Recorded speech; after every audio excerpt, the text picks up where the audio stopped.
the sounds of the silence that allows for my mind to run around with my ear up to the ground. I'm searching to behold the stories that I told when my back is to the world that was smiling when I turned.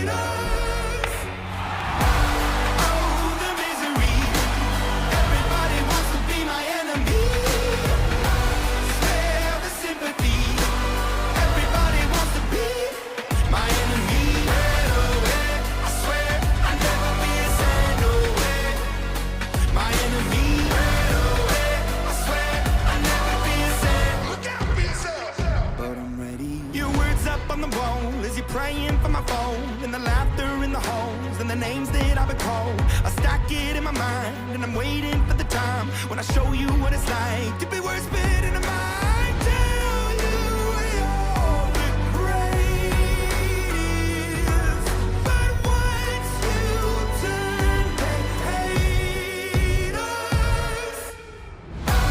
Oh, the misery. Everybody wants to be my enemy.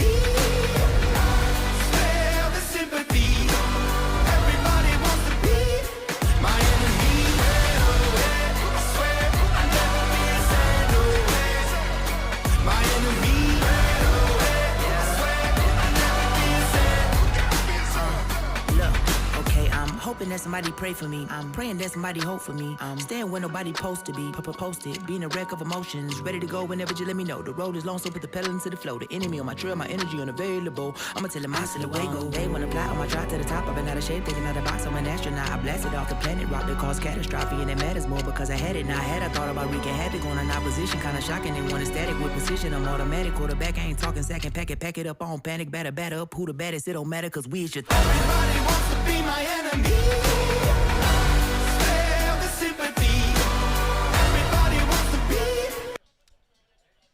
And good evening, everybody. Welcome inside the Coop tonight here at Welland Stadium. I'm Alec Murray alongside Reese Dumani. Thanks for joining us as your Niagara Longcocks get set to take on the Brantford Red Sox for the final time this season.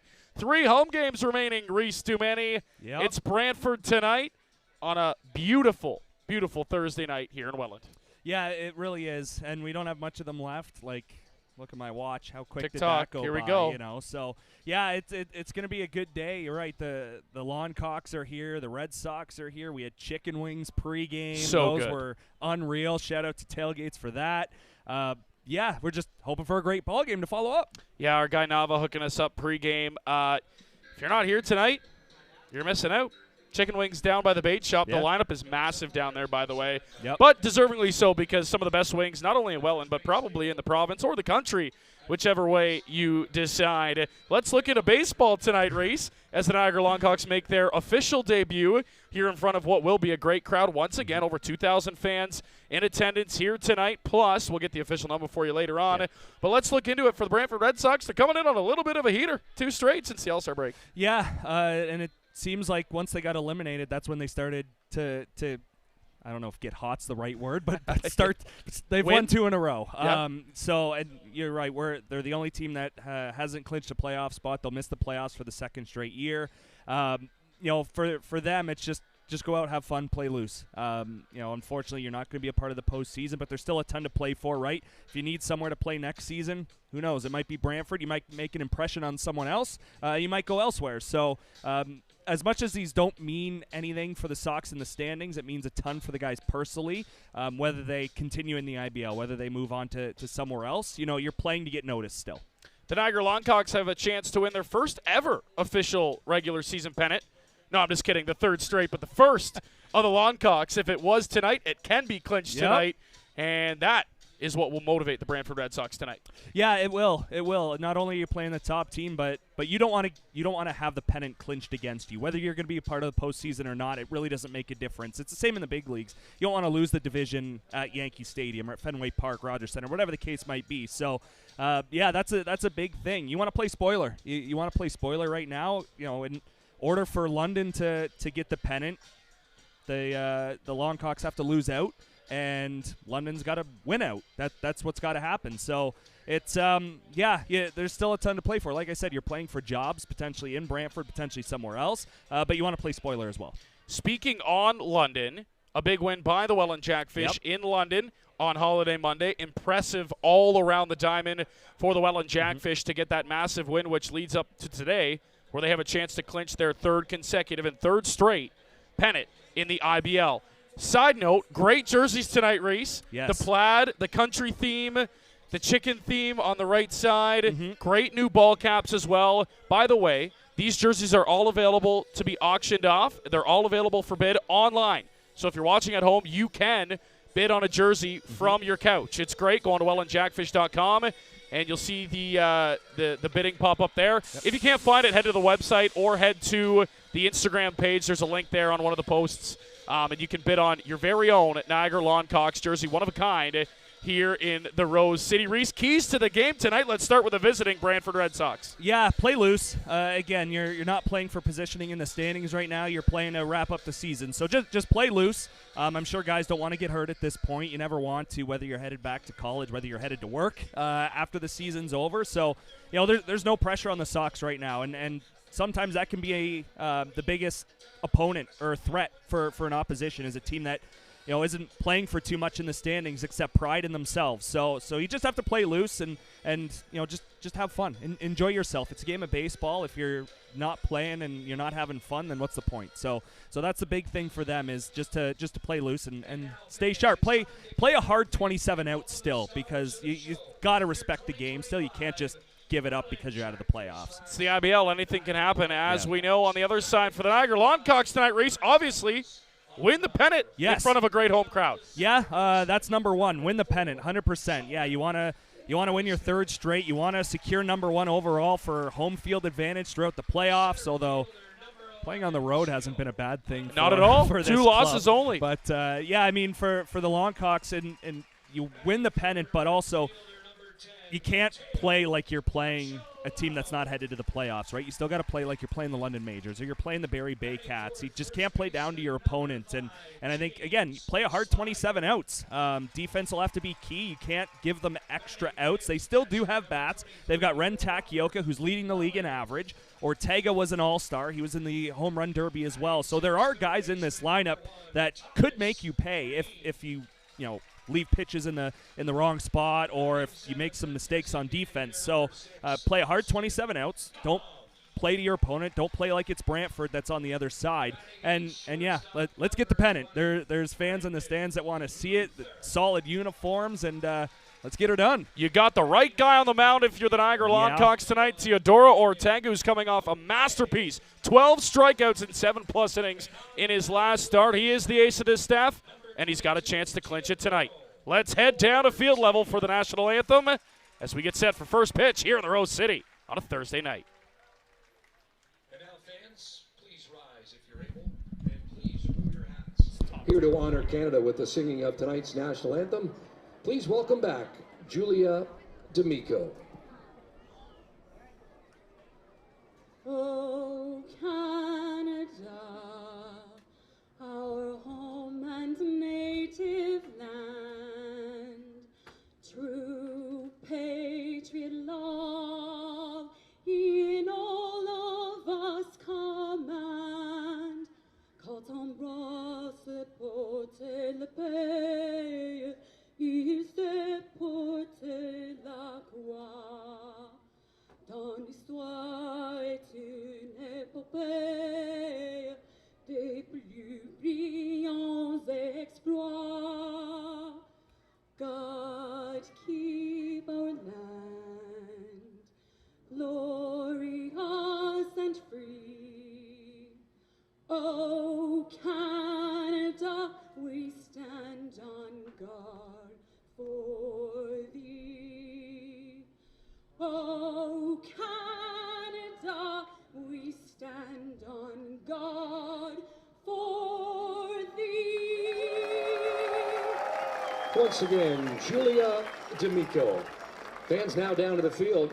Ryan is with tonight's Play Ball Kids. All right, fanatics, We got our play ball kids here ready to get this party started on 3. 1, 2, 3. Here we go. Warning. You are in a restricted area. Warning. Please identify yourself.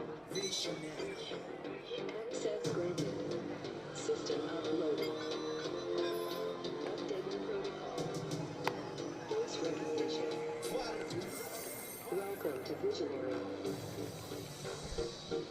And welcome back here at Welland Stadium. The Coop tonight, not the Pond. Racing that. The Niagara Longcocks getting set to take on the Brantford Red Sox. Alec Murray, Reese Tumani, thanks for joining us. Gorgeous night for baseball here in the Rose City. There's a look at it. First of all, before we get to Teodoro Ortega's outstanding numbers on the season, you're looking at it on your screen there. A moment for the jerseys, Reese Tumani. Yeah, let's just let it breathe there for a second. Yeah, that's solid. Yeah, look at that chicken on the side, on the chest. You got the feathers on the sleeves. That's just solid. Solid. I mean, they could wear those all year. I'd be happy. Love the green. Love the Rose City whites. I would not hate it if those were regular jerseys. It can be yours tonight, though. It can be. Yeah, it could be your regular jersey. Absolutely, it could be. The auctions are open over on Welland Jackfish website. Head over to the Instagram for the link if you're having trouble finding it there. There's Teodoro Ortega. Let's talk about him. Outstanding this season in 52 innings pitched, a 6-1 record, a 2.5 ERA, 69 punch-outs, 12 of those coming in his last start.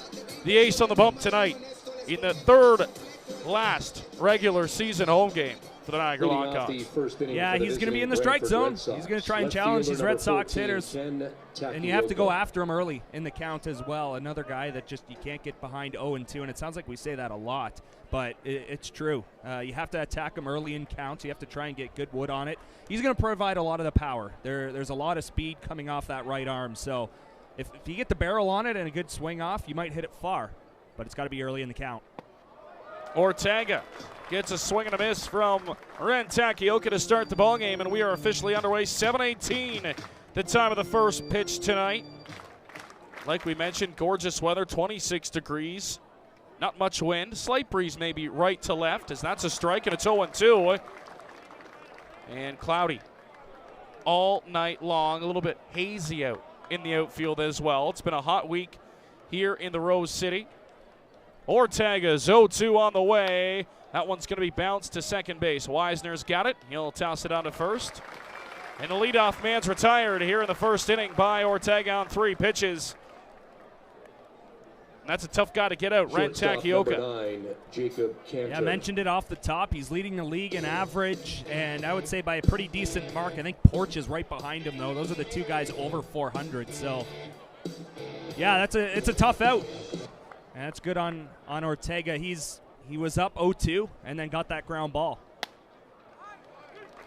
Should give a shout out to Jamie Campbell at the Pond, or at the Coop tonight, we should say, down here. So taking a Welland Jackfish game / Niagara Longcock game. Yeah. It's great. Do we get rid of kiss the fish and kiss the chicken? I don't know what's happening tonight. I have Although no idea. That might be weird. A dead chicken is a little bit scarier than a dead fish or frozen fish. Rubber chicken, that might work. I have no idea what's happening tonight. Whatever happens tonight will also be our first reaction to it, as that foul ball is down off the concourse, back onto the roof. It's coming back down. Look out. Same fan missed it twice. Man. Oh, he got it. That's a fine.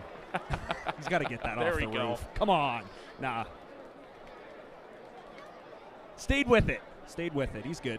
A 1-2 pitch from Ortega's outside for a ball, as Jacob Cantor, the shortstop, stepping in.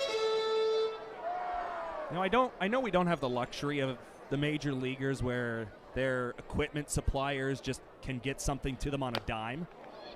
What do you think about Longcock's catcher's gear? Like if Mullen had like that design all over his gear. Are you going from the Speedway Classic? Yeah. Ricky Bobby? Yes. Yeah. That would be awesome.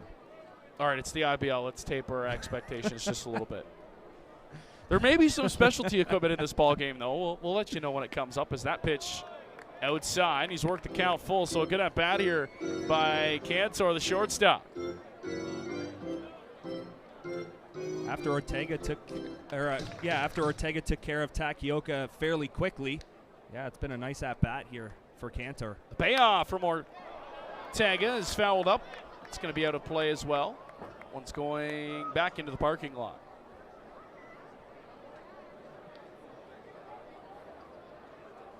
Great lids, too, we should mention. Yeah. You can actually purchase those along with all the other Niagara Longcocks gear. Down at the tackle box. 3-2 again, right there at the knees for strike 3. That is the first K in Niagara Longcock history. That was pain. Right on the outside corner, he dotted it. Number 1, Chris Ortega. I was going to say, do we save that ball? Frame it up in the office. Add to our collection back here in the press box. Yeah, true, we could do that. So here is the battle of Ortegas as Christian Ortega steps in.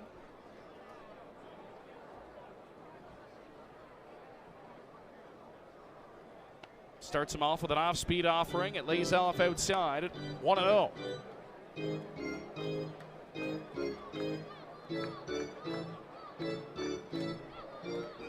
There's some pop in this bat.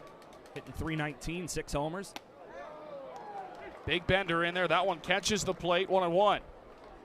Mentioned the two guys that you really have to look out for in this lineup for the Sox, Ortega and Takioka at the top.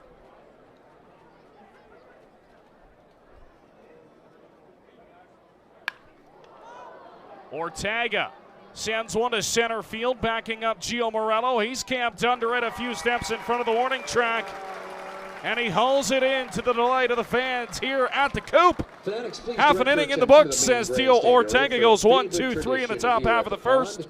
We'll head to the bottom half of the first after half an inning. Red Sox 0, Longcocks are coming up. All right, Fanatics, I'm over here in section 101 with BJ, who hails from a good old Rose City. This is his very first time here at the pond, and he wants to become one of you, whether he likes it or not. Now, the only way to do so is one thing, and one thing only. What is that, Fanatics?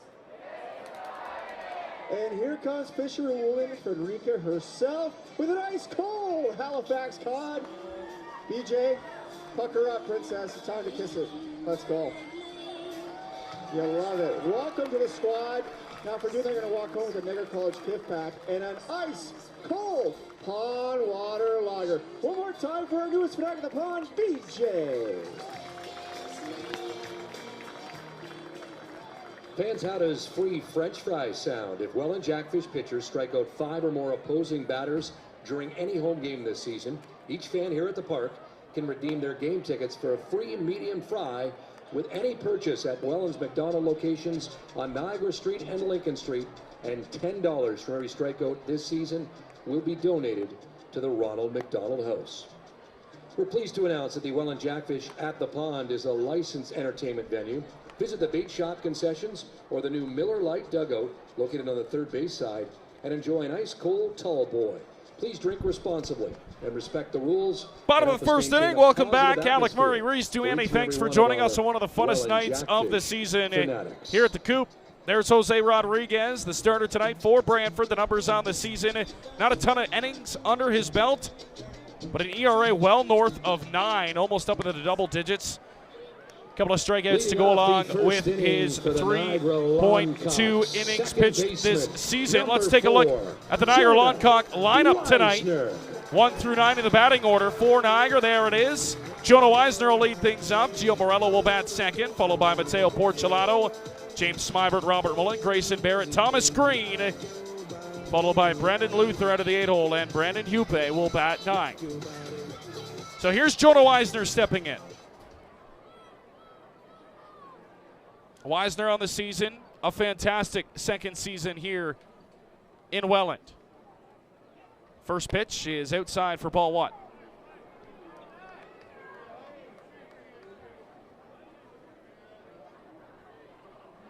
Looks like it slipped immediately out of his hand on that first pitch. Wasn't close.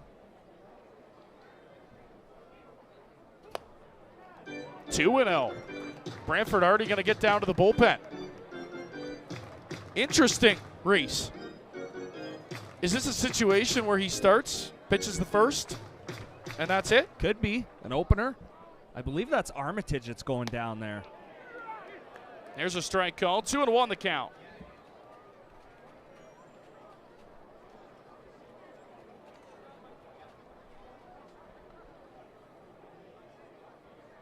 Yeah, that's quick. That first pitch slipped, and immediately they were down there. Inside, 3-1. And you know what's really telling, and again, numbers don't tell the whole story, but when you look at Rodriguez, again, small sample size, 5 games, but 3 2/3. Only giving up 3 hits. So that tells you a lot about where his control is and how guys get on. A 3-1 on the way. Jackfish, no, it bounces in. A leadoff walk, never a good sign. Jonah Eisner's aboard. Batting second, and that'll bring in Gio fielder, Morello. number 11, Gio Morello. I know it's only one batter, but all 4 of those balls weren't close. You know, you get that strike in there, but those 4 balls were not close. So that definitely makes you concerned on the Red Sox bench. Of course, down in the bullpen where they've got action already. Armitage can go distance. He can. He was an all-star for the Red Sox. There's a strike. Caught the outside part of the plate to Gio, 0-1.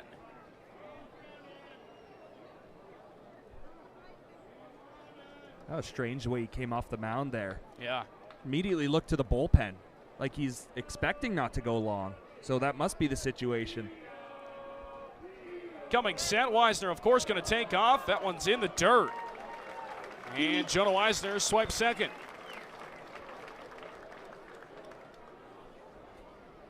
Yeah, no real shot for Savage there. He was set up on one half of the plate. The ball went to the other. Crossed him up.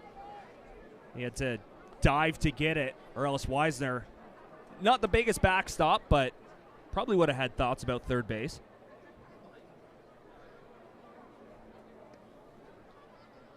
A 1-1 coming. It's an off-speed pitch, and it stays inside. That's a good miss for Rodriguez.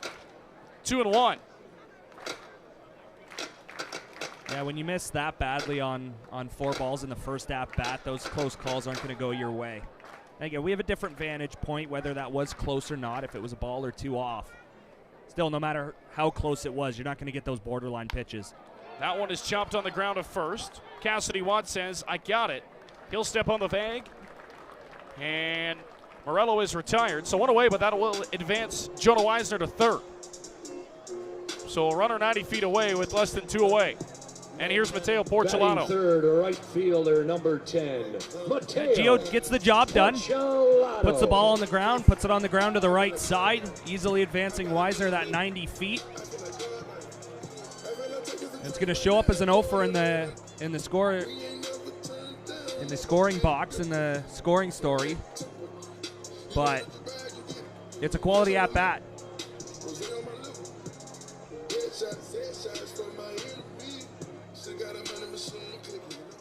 All right, so here's Porch, looking to drive in the game's first run. Rodriguez comes set, checks third, now will deliver home. Downstairs for ball 1. You mentioned Brantford already eliminated from playoff contention, 2nd consecutive season. The Red Sox will miss the postseason. Since we added Chatham Kent and went to 1 through 8, 9th team misses out. Got to feel lonely down there for the 2nd straight year for Brantford. 1-0. Porch, that one's bounced to first base. Cassidy Watt will step on the bag, but it's an RBI ground out for Mateo Porcelano. And a Longcock strike first here in the first inning. It's 1-0 Niagara. And here's Smack now with the bases empty and 2 away. Baseman, number 5, James Smyberg. Get him over, get him in. Gio Morello gets him over, Porcelano gets him in. Those are 2 quality at-bats for the Longcocks here to manufacture a run in the first and get on top early.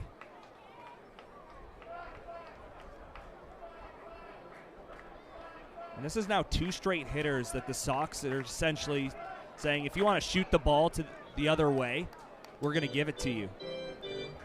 There's a massive hole on the left side of the infield in between their shortstop Cantor and their third baseman Ortega. Smybert, power to all dimensions of the baseball field. Can drive a ball anywhere. An 0-1. Downstairs, 1-1. I love that after his home debut as well against Barrie. He had smack stickers that he was handing out. That was the best. He is the best brand ambassador of a brand. I mean, the guy gets here last week. He's given out the smack stickers to the fans, the kids, us, you know, promoting the brand. He definitely did not go. Check down, agrees.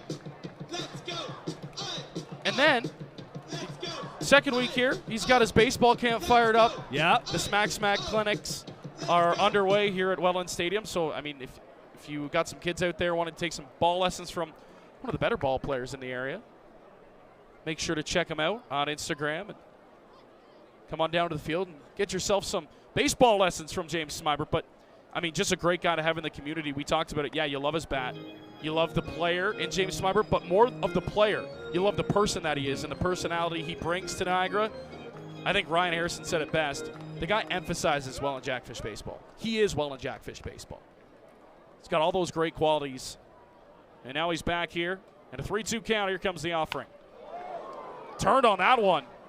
Well foul, though. Please, everybody clap your hands. Just early. Yeah, just immediately. I met him against Barrie, or the game after the game against Barrie, I should say. And, yeah, great dude. Great dude. Looking forward. That's a conversation you look forward to having. Absolutely.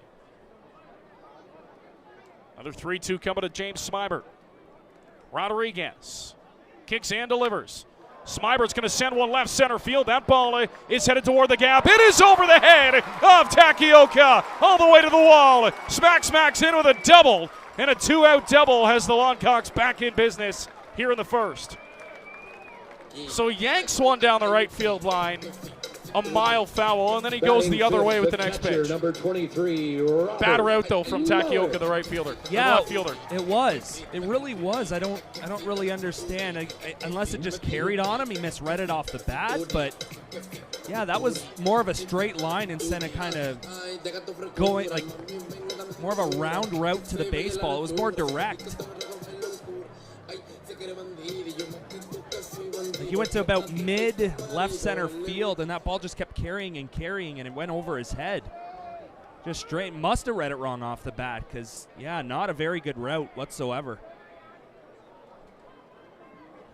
Talk about Smybert. That is another double. Third double at home in his second home game. Another double. One to right center, one to left center, now another one to left center.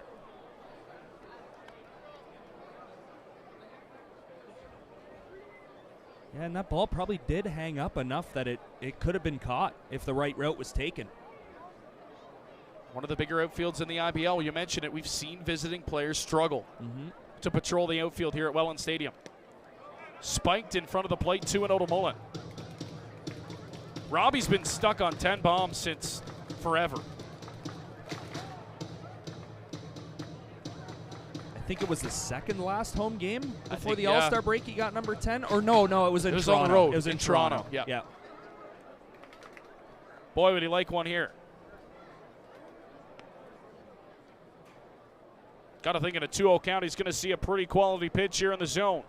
Rodriguez comes set, now delivers. Nope, 3-0. Just put him on at this point. I guess it's not London. London would. Yeah, Roop doesn't mess around with Robbie Mullen. He knows him too well. 3-0 to Mullen. It's inside. Ball 4. So a couple of ground outs. Rodriguez looked like he was about to get out of the inning, and then James Smybert works a full count, doubles to left center field, and now Robbie Mullen works a 5-pitch walk. And that'll bring in Thomas Green. Number 1, Thomas Green. It did at one point look like he was going to be able to minimize the damage 2-1. You know, a leadoff walk sometimes has the illusion or effect that oh, I might be giving up a big inning, and the Longcocks could feel it. A leadoff walk to start a ball game. Yeah, you want to have a big inning off of that, and it did look like he was going to be able to minimize the damage just with one across. He was able to get a couple of ground balls, and all day you'll trade that for a run in the first inning. But back to just poor command, and then leaving a ball over the plate for Smybert as well.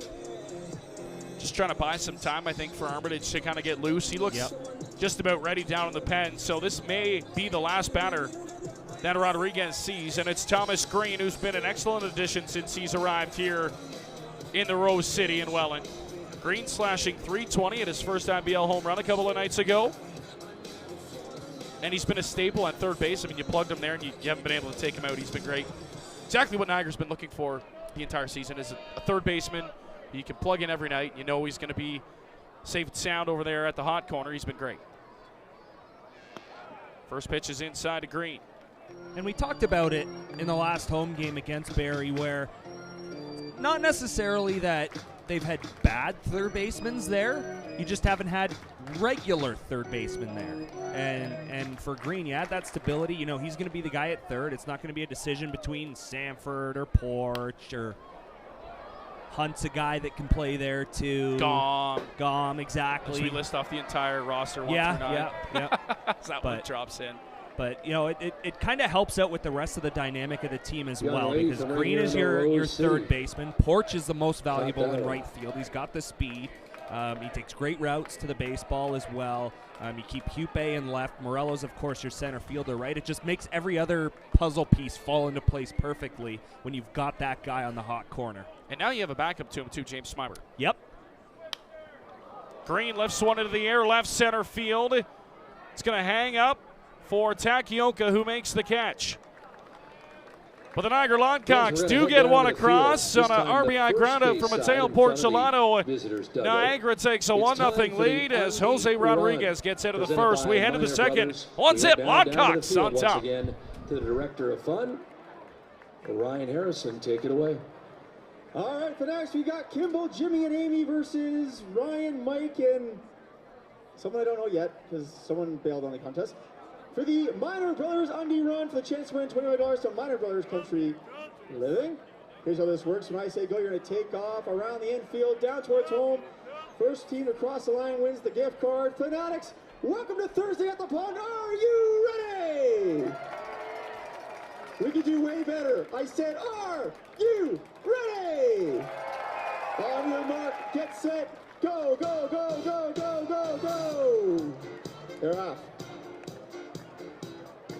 Yes, those are 5XL undie pants. Yes, they're white.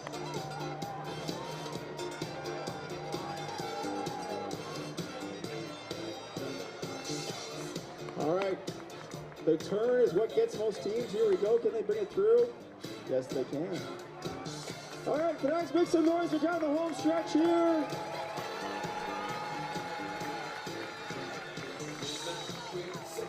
Oh, showboating. Love it. Congratulations, Mike, Ryan, and unknown player number 3. You walk home with a gift card. First to Minor Brothers. Fanatics, one more time for our contestants. We will be back. Fans, a reminder, 50/50 is brought to you by Crime Stoppers of Niagara. Make sure to look out for their volunteers walking around the concourse to purchase your 50/50 tickets. The draw will take place at the end of the 7th inning. Fans, are you ready to party? Top half of inning number 2. Back inside the coop here at Welland Stadium. Alec Murray, Reese Dumani, thank you for joining us on a gorgeous Thursday night for IBL Baseball. As we get set, it'll be 4, 5, 6 in the lineup for the Brantford Red Sox. Cassidy Watt will lead off the second. Let's take a look at the Longcocks defensively here tonight. There it is. Hupe, Morello, and Porcelano will occupy the outfield. On the left side of the infield, Thomas Green and Brendan Luther. On the right side of the infield, it'll be Jonah Weisner and James Smybert. Robbie Mullen does the catching, and Austin Gom will DH. As Ortega pumps in strike 1. The silent assassin having a dominant season in the Rose City. Here comes the 0-1. In there for strike 2, and Reese, it's really hard to hit him. Period. It's even harder to hit him when you see first pitch strikes all the time. He is never behind. Yep. Yeah, when you get down early in at-bats, that swing of the average changes, and then you get that. Gorgeous sweeper. Ortega had him guessing. He gets his second punch out of the night. And the leadoff man's retired here in the second. It's just unhittable. Number 4. Yeah, Cody it is. Black. It is. That's automatic. You're going to that pitch all day if you're up 0-2. If I'm mulling, obviously you can't do it every single time. Then you start to learn the tendencies. Come on.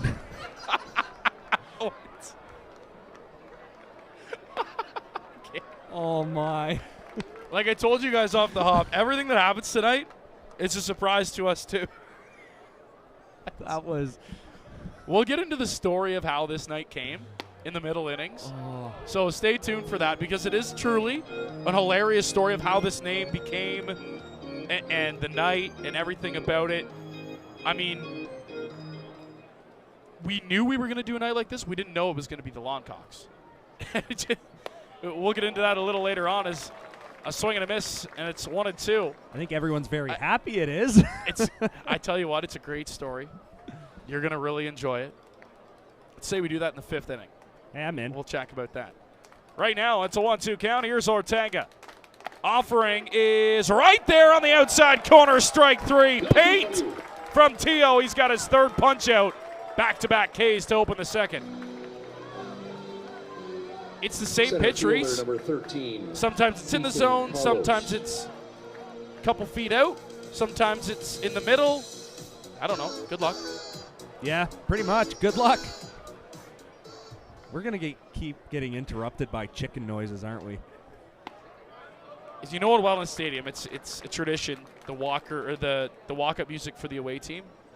Every single song that has been played for the visiting walk-up team has had a chicken variation in it somehow. That was Ghostbusters. But that was... We're going to have a lot of laughs tonight. Yeah, we will. Glad you're along for the ride with us in a 1-1 count. Ortega delivers to Palos, the center fielder. There for a strike, and it's 1-2. The Red Sox hitter's not happy with the strike zone here in the second. Well, Tio has, like you said, proven he's in the zone and all around the zone always, so he's going to get the benefit sometimes. Exactly. A 1-2 from Ortega is on the way. It's inside. 2-2 now. Look at a strikeout the side, Ortega. You got to be prepared to hit. That might sound like something stupid to say. He's not going to walk anybody. Yeah, be ready to hit. This is baseball. 2-2 on the way from Tio. That one is right back up the middle, and it's into center field for a base hit. So Palos turns around a fastball. And Brantford has their first base runner tonight, and that'll bring in Lucas Bateman now. Second baseman. I don't know this one. Lucas Bateman.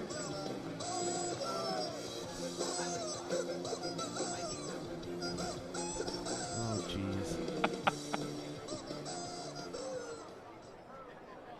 Welcome to Welland Jackfish Baseball.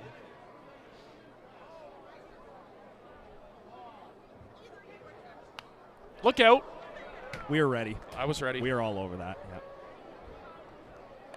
0-1 the count. I was just going to say, be ready to hit the baseball, but Tio doesn't walk anybody either. He's got 5 walks on the season, 6?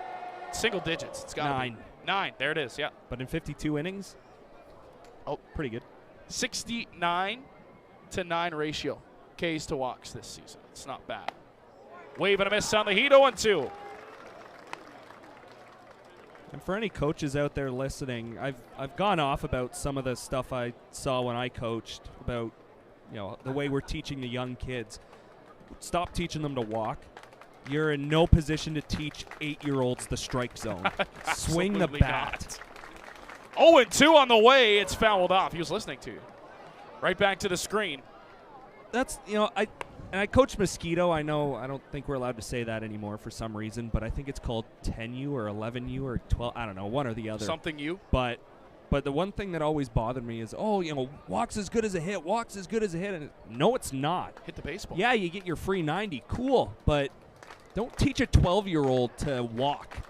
Teach him to hit. That's what you're there for. 0-2 is bounced right back to Teo. Hopping stop. He's got it. He'll take his time to first in time. Ortega, another clean inning. As we head to the bottom of the second, he's got 3 punch-outs through 2. 1-0 Longcocks on top. Pizza pie, courtesy of Tailgates Bar and Grill. Make some noise if you want a free pizza. Your time is now. You're ready for your next big step. Niagara College is a proven leader among Ontario colleges. Our students are prepared to succeed and drive innovation locally and around the world. Our supportive student culture and state-of-the-art learning facilities help you achieve your dream. Choose academic excellence. Choose experiential learning. Choose career success. Choose Niagara College today. Visit niagaracollege.ca/apply. Let me into my zone. Let me into my zone. Please don't let me into my zone. Let me into my zone. Let me into my zone. Let me into my zone. Please don't let me in. Yeah. Can't answer my phone now. Just leave it there. That tone. Ballin' can't beat me up 'cause I'm back in my zone now. 'Cause I'm back in my zone now. And team signed bat, all in support of the Niagara Children's Center. The auction will close at 9:30 p.m. tonight. Get your bids in right now. Bottom of the second inning. Thanks for joining us on Niagara Longcock Night. Should mention all the proceeds tonight for the auctions, the team signed bat, the jerseys, the team worn jerseys, all to the Niagara Children's Center. So a great cause for this really fun night. So again, drive those prices up, pay a ton of money for a great looking uniform, a one-of-a-kind Niagara Longcocks jersey. There's only, what? Second inning. A handful? A handful of them, exactly. Longcocks. So make sure to run those prices up online. You can bid for those jerseys. And again, all proceeds going to the Niagara Children's Center. So a great cause for this great night. Also a team signed bat in there as well. Yeah, so, that'd be cool. Get your licks on that. It's actually, it's a really cool baseball bat too. Take a look on the social medias as James Smybert has it there. It's a custom bat.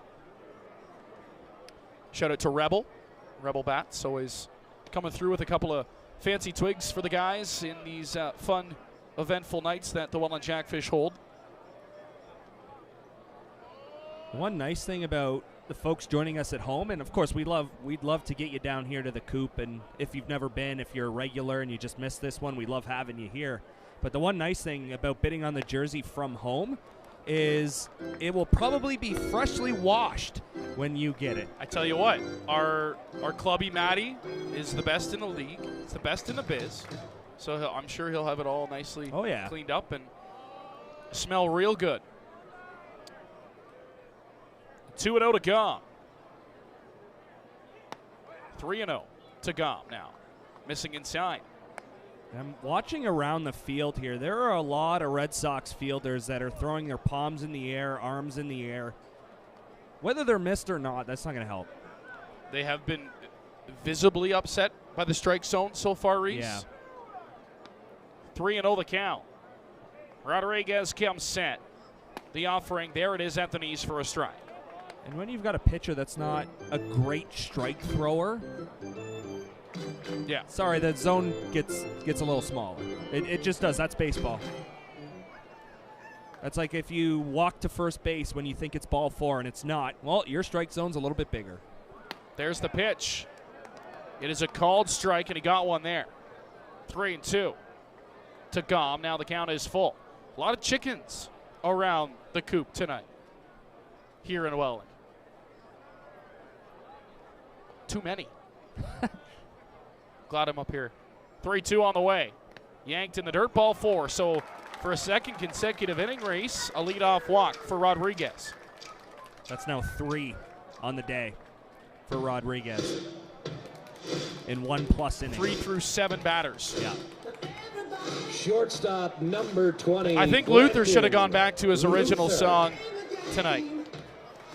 What was the original one? I can't even remember. The Rooster? I can't. I don't want to get copyrighted again. Here comes the rooster. That would have been good. It would have been great. Yeah. I know I'm not on here for my singing voice. Got some of it anyways. Throw over to first. You karaoke guy? Like, will you, like, if you're out and the mic's there? Yeah. All right. Maybe. All right. No comment. I did that one day when I was still at NC. They had karaoke night at the Noddle campus. Okay. A bunch of us went down there. A few pond waters, maybe, yes. You get a quicker answer from That one is to the backstop. A wild pitch is going to advance Gallum up to second, now in scoring position. What does Jacques have written on that box? People were cheering, so I mean. How about the Jacques fit tonight? It looks solid. People, look at the Jacques fit. Yeah, that's great. I'm not sure. Just want to know what the heck the sign says. Oh, we're going to run out of real estate. We're going to run out of real estate. Dang. It's all right. Jacques' fault. No. He's good. A 1-0 pitch on the way to Luther. Breaking ball stays high, 2-0. Luther has found a home here in Welland, and he has been outstanding this season. The guy has batted 1 through 9 in the lineup. Plus hitter. Great find for the Jackfish this season. Continuing to produce wherever he's slotted in. 3-0. The count to Luther. And now he's in a very friendly count. There's the tip of the cap from Armitage. He's ready. This could be the last batter that Rodriguez sees. Definitely doesn't get back to the top. No chance he sees this lineup a second time. 3-0 from Rodriguez. Catches the inside corner for a strike. Luther also another guy you just like as a dude. Like he's a great personality. He's a dog. Yeah. Always has a smile. He was a dog, yes. A couple of championships too. I mean, you bring that to the pond, absolutely.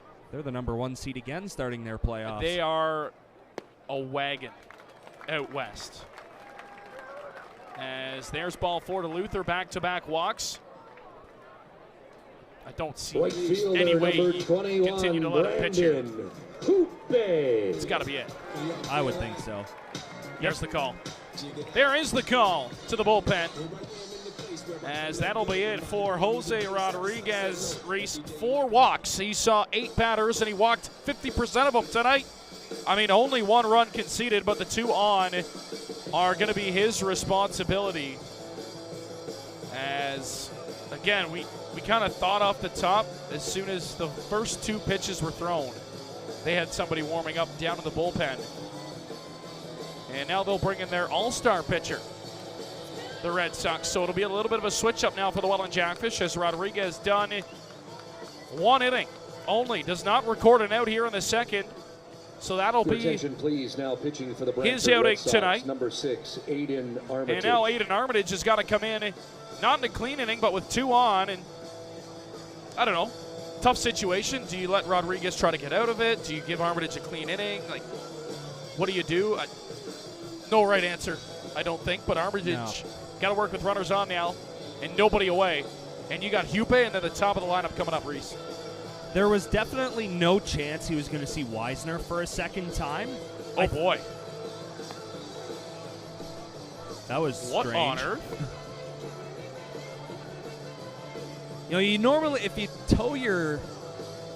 pick your front foot on the mound, you do usually want to finish your momentum to the plate, but I thought it was pretty much done there. Anyways, yeah, there was no way he was going to see Weisner again. I thought there might be a chance he gets Hupe just to see if he can get 1, but not a chance he was going to see the top of the order one more time. It's been a decent season for Armitage on a bottom Brantford Red Sox team. 30 innings under his belt, a 1-3 record, a respectable 5.9 ERA, 26 punch-outs. He's going to get his Ks, Reese. Yep. He's going to be around the plate a ton more than what you saw with Rodriguez. Yeah. So whether you consider that an adjustment or not, I don't, because you're there to hit, much like my speech last inning. You're there to hit, so it's really not an adjustment. It's just more stuff to be ready for, I guess, is the best way to put it. So here is Brandon Hupe.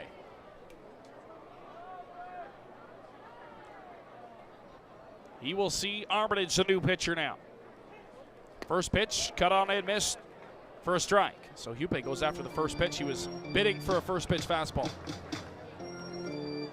That's a good idea not to throw one. You know, you expect right out of the pen you want to get strike one, but he does. Yeah, he does anyways. Showing bunt now, Hupe going to lay one down the third base line. Going to bounce foul. So now in an 0-2 hole. Hupe's had an outstanding season this year in the Rose City. Torrid start. And then hit a little bit of a rut.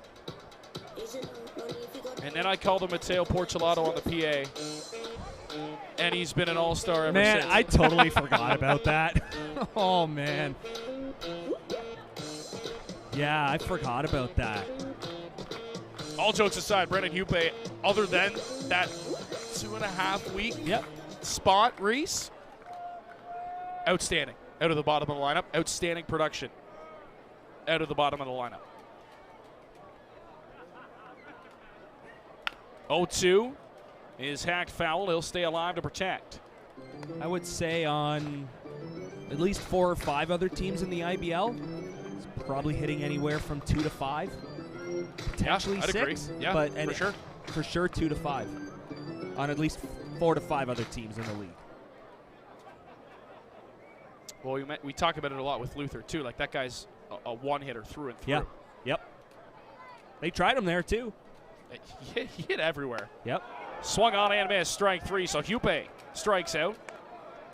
And the first punch out for the new pitcher into the ball game, Armitage, as he retires the leadoff man that he sees. Number 4. He'll turn the lineup back to the top for Jonah Weisner. That's a big first out. You know, it's a tough spot already to come in with 2 on and nobody out, and then just Armitage, calm, cool, collected. We looked at his numbers. They're solid for the Sox. Yeah. You said he gets his fair share of Ks. He's around the strike zone. Wonderful to see Pedro de los Santos tonight against his former team. So I'm talking with a bunch of former teammates beforehand.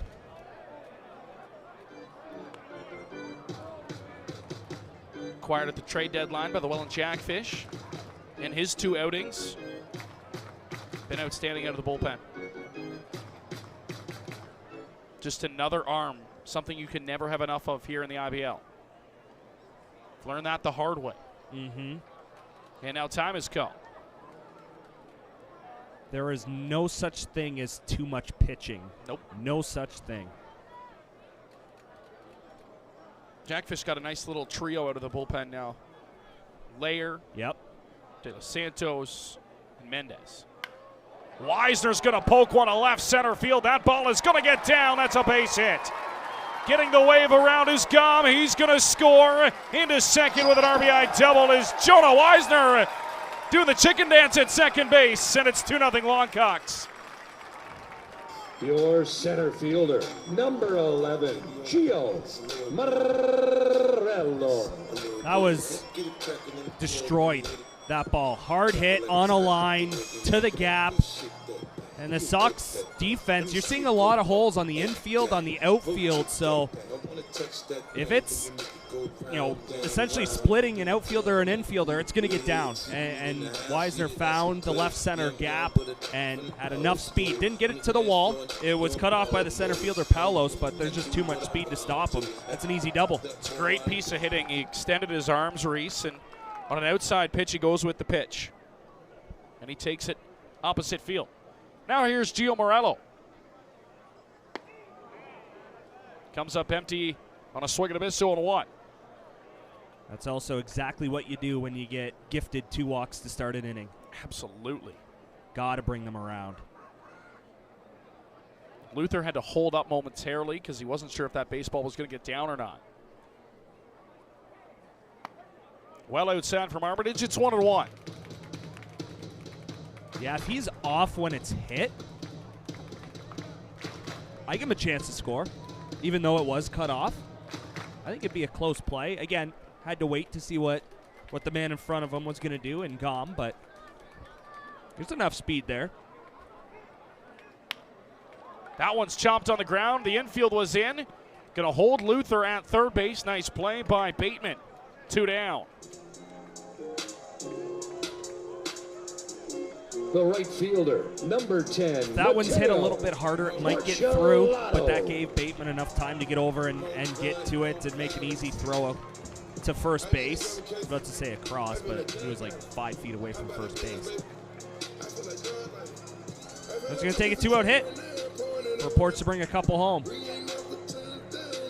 Should give a quick shout out. We mentioned it off the top, but shout out to Tailgates tonight and Nava providing the chicken wings, and always a provider of the pizzas here at Welland Stadium. Some of the best pizza you'll ever have from Tailgates. They also feed us and make sure we're taken care of up here. So shout out to Tailgates, who again is here. They got chicken wings going to the deep fryers. They were delicious, of course. He was showing off too. I was like, hey, we'll do a promo for you if we can have some wings. Oh, absolutely. Good deal for me. The only thing that's better than chicken wings is free chicken wings. Any day of the week. Yep. I'm with you. Yeah, they were, those were so good. Enough sauce, but not too much where you were, it was dripping everywhere. It had a nice glisten on it. They're great. Great. Some of the best ballpark wings you might ever have, realistically. That is the first time I can say I've ever had chicken wings at a baseball game. That is something I don't normally do. Somehow we pulled it off. 0-2 on the way to Porcelano. Well outside, 1-2. They've come and done poutine a couple of times this season as well, fries.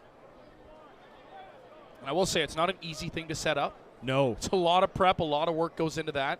Got to take staff out of his restaurant to come down here and provide it. So, hey, it's great. Great to have them aboard. Tailgate's great partners with the Welland Jackfish here. 1-2 on the way. Porch swung on and missed. And a foul tip into the glove as Savage makes the grab to hang on to the strikeout. They get through the second inning. Longcocks had on an RBI double by Jonah Weisner. We head to the third. It is 2-0. Longcocks on top. Who are our contestants tonight? All right, Fanatics, it's time for the NWL's Dizzy Bat race. We got Devin and Calvin. I think they know where they're going. Let's see what happens. All right, here's how this works. When I say go, head to bat to floor, spin around till I say stop. At what point you'll probably have to get up the ground and try to hit the ball at the tee. First contestant to do so wins $25 to empty bellies. Longcock fans, are you ready? On your mark, gentlemen. Get set. Go! Round and round and round they go. Faster, Devin.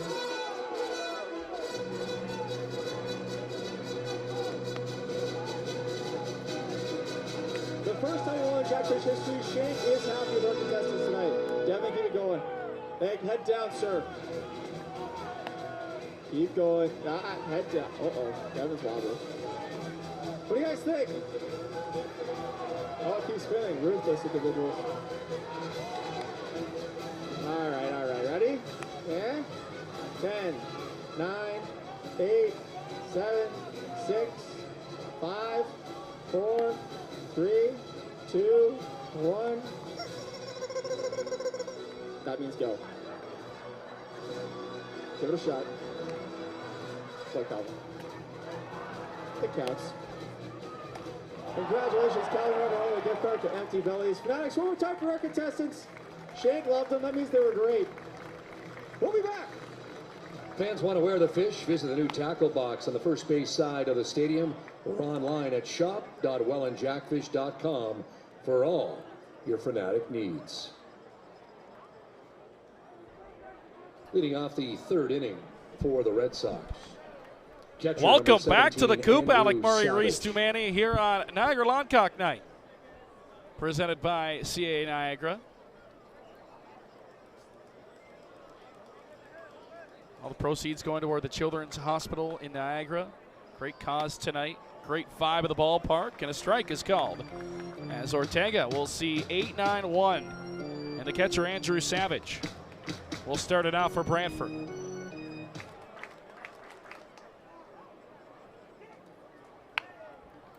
Right off the end of the bat. Roller to second, weak contact. Weisner's got it to first in time.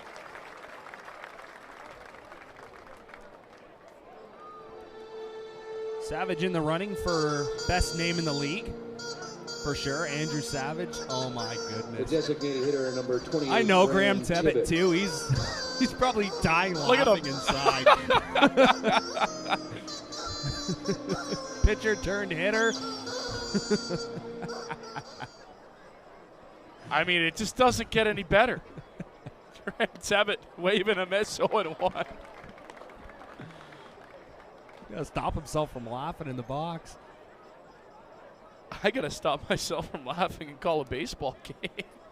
By the way, I can also hear through our mics that there are a ton of fans with rubber chickens. I know they were handing them out at the gates, but you can slightly hear it in the background. Oh, just those fans that are clucking away. Yeah, there was rubber chickens given out tonight, so there's a lot of those around Niagara tonight. 0-2 on the way. Half swing. He went around. Yes, he did. Strike three. Ortega's got his fourth punch out. 2 down quickly here in the third. Nobody on for Takioka. That's Left what you want if fielder, you're Ortega. Kenny Takioka. We're going to pause every time a song comes on with chicken noises in it, just so people at home can hear. I don't know this one. Should have a competition. Who knows more chicken songs? Shout out to CJ. He put all this together. Ball 1 to Takioka. Very dangerous leadoff man for the Red Sox. Ortega, I mean, his delivery is just so effortless. Reese. It is.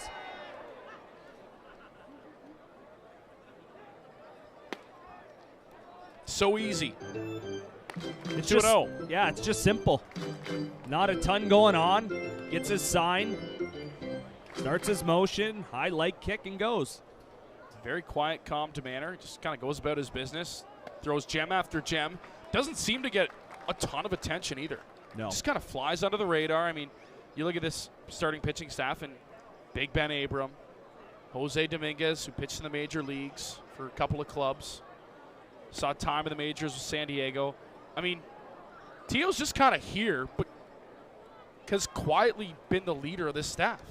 Yep, I would agree. You know, again, like you said, off the top, you're thinking of the Abrams, Uke, when he started the season as a starter. Classic Takioka right there, dumps it into left field. He's going to take the turn. That ball gets by. Hupe in left. Takioka racing around second into third with a slide. And it's a triple for Ren Takioka. Oh, yeah. Catch him on the elbow. Oh, man. In the air. It didn't even bounce. Misread by Hupe. Bounced under his glove. Should be a single and an E7. I'm thinking the same. He would have had I think he would have had a double. I think it's a double in an air. Batting for Brantford, I think he would have been there. He was Jacob making the turn Cantor. regardless. I think that should be a double in an air, and that is exactly what it will be. A double and an E7. Has a runner 90 feet away for the Red Sox, but 2 away. And that'll bring in Jacob Cantor. Yeah, because Hupe would have received it on his backhand. He would have had to turn, fire to second. Yeah, I'm with you on that. Takioka's got great speed, too. Yep. Takioka the leadoff third. Ortega starts out Cantor 0-1.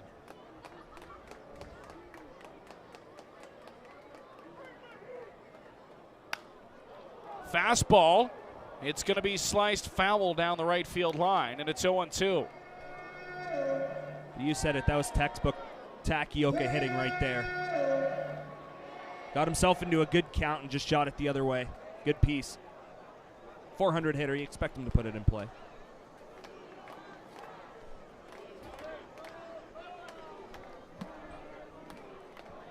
Oh, 2 Ortega trying to get out of the inning and strand a runner at third. Here comes the pitch. Looks like they're going to go back outside.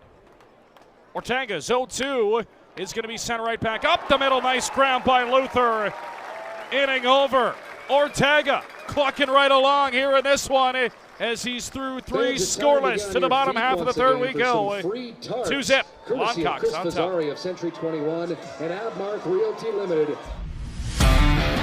Penn Financial, and you get the same benefits and rates, except we get to know you better, like true neighbors do. Penn Financial, Niagara's truly local credit union.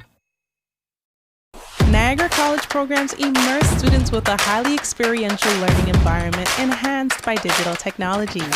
We place students at the center of all that we do. We are Niagara College.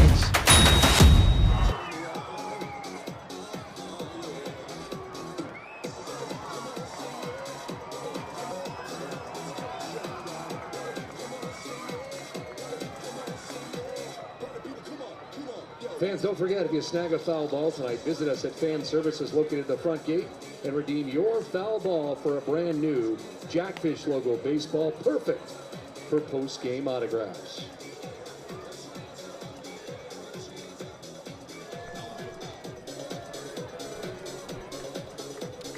All right, welcome back inside the ballpark.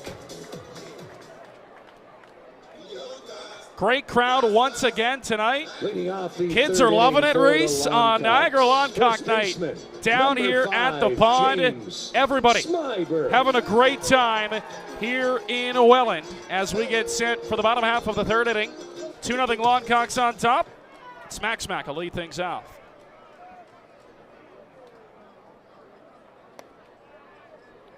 And Armitage will start him off with a strike on the outside corner. Smack. Looping a double to left center field in his first at-bat, was stranded at third.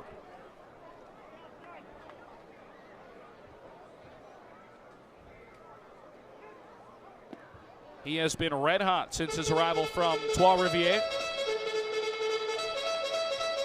Haglas up in the Frontier League race. Spent better part of a year and a half there with them.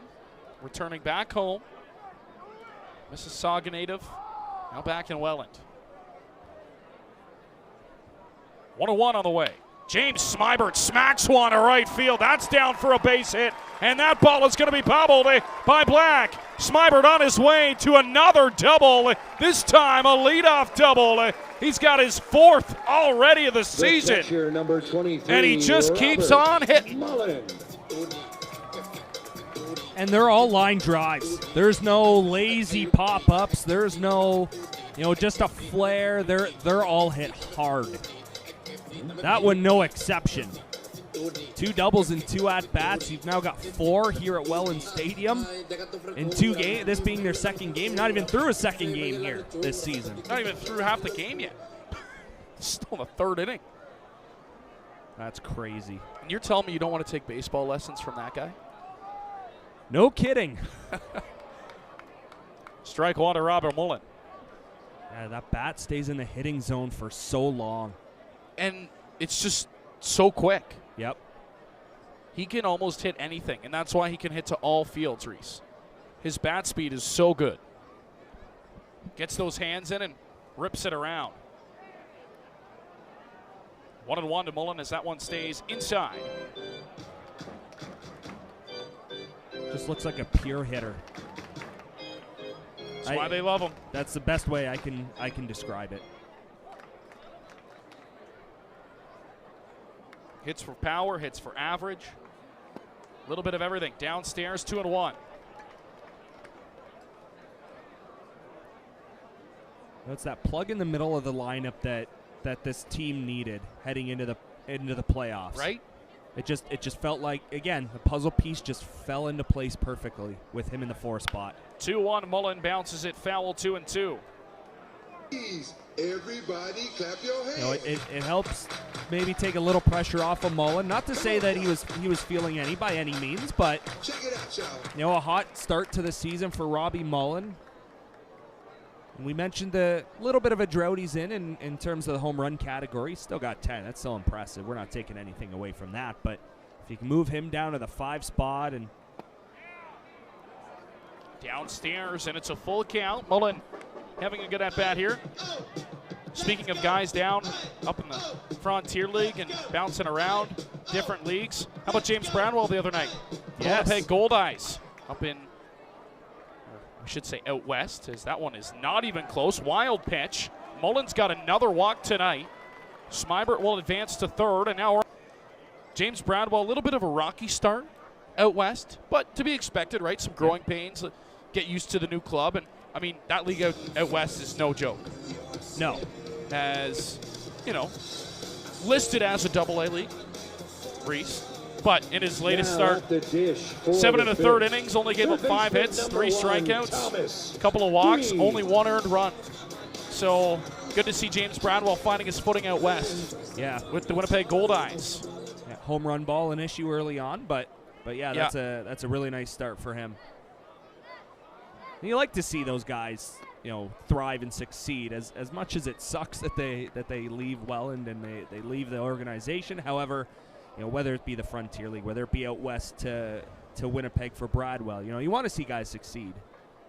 As much as we'd love for them to come back, we want them to succeed, right?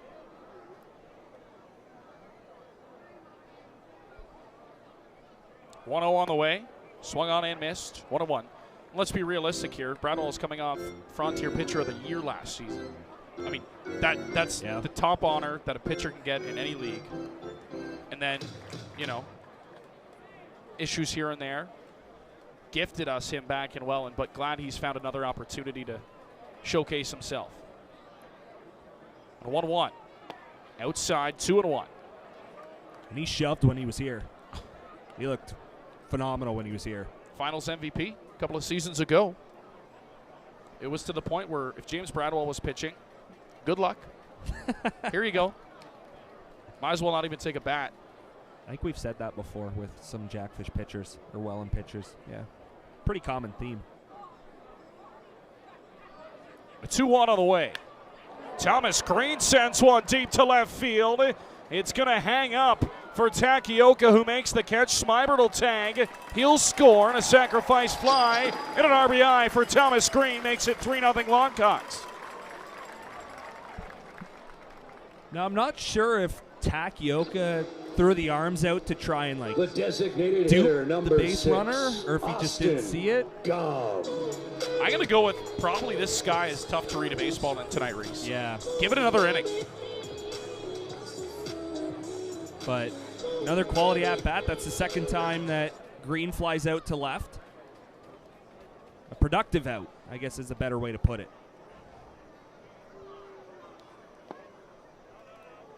Another productive out for the Welland Jackfish. And when this team was struggling, Reese, they weren't able to find productive outs. They weren't even able to find, you know, runs. They were able to get runners on, but just not cash them in. That narrative has really changed here at the right time. You would trade an out for a run any day. I like that you added at the right time at the end of that, for sure. Chopper up the middle. Possibility for 2-0. The throw on to first is high. And a good job by Watt as they retire Gom. Mullen will advance. That can be scary. Last season, talk about Luther out west with Okotoks.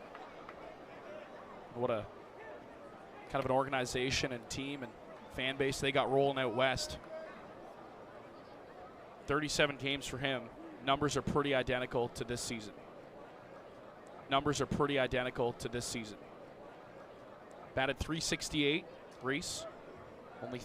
Only 17 strikeouts. You know, sprinkled in the home run ball in there as well, but had 56 hits. So almost 2 hits a game out west for Luther, and he's continued that dominance here.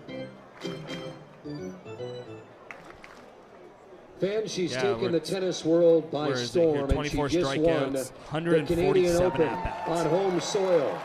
18-year-old Vicky Mboko just defeated world #1 Naomi Osaka to win the National Bank Open Let her hear you in Burlington and Montreal. Let's hear it for 18-year-old Vicky Mboko. It's pretty cool. Yeah, good for her. Nice cheer here, too, from the fans. Vicky Mboko taking home the championship tonight. 18 years old, Reese. Knocking off the #1 world seeded in women's tennis. What were we doing at 18? Not doing... Not that. I actually had a conversation. I was like... I had the same conversation. I'm like, you look at all these amazing young Canadian athletes, like Summer McIntosh, another one that comes to mind, the fantastic young and upcoming swimmer. Well, young and upcoming. Arrived. Established. Swimmer, Yeah. I mean, she's coming off a phenomenal week. And, yeah, again, 17, 18. Dominance by our Canadian athletes. And now 3-1 to Luther. If you had to take a stab at what Brendan Luther's career over his 5 seasons of organized baseball, what do you think his batting average is? If you took all those seasons and added them together, so that's going to be a walk outside. He's got his second free pass of the night. And that'll extend the inning and bring up Brendan Hupe. Take a stab. So, well over 300 this year. I'm going to give you over 300 number 21, last year. 5 seasons. Okay. 5 seasons across the WCBL and the NSAA.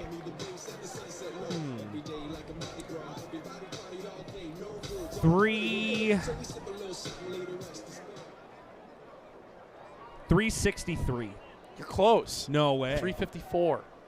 Oh, I was over. You were over, but if you go over, it doesn't count. But I'll give it to you. It's close. How impressive is that? That's his lowest career batting average of any of those seasons was 281, and that was in 2019. That's the lowest. That's the lowest. 2021, he followed that up 347. 2022, 357. 2023, 361. 2023 split between the NSAA and the WCBL, 361 and 338. And then last season, 381. Wow. Saying you went around there, and it's 0-2. That's unheard of. It's absurd.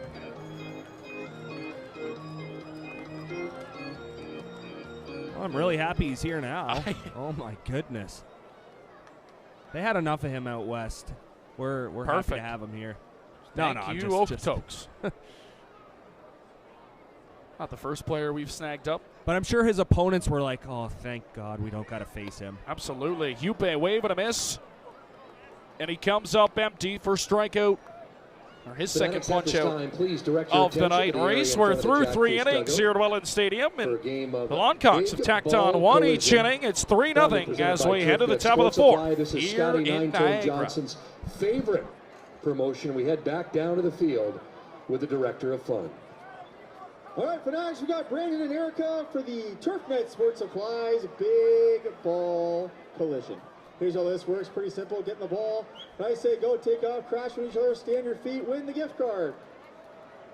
Don't? Well, you tried your best. We'll get them set up here. We'll get started.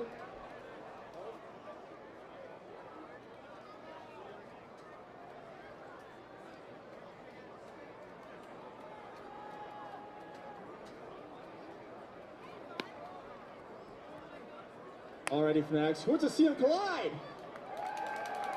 All right, on your mark, get set, go!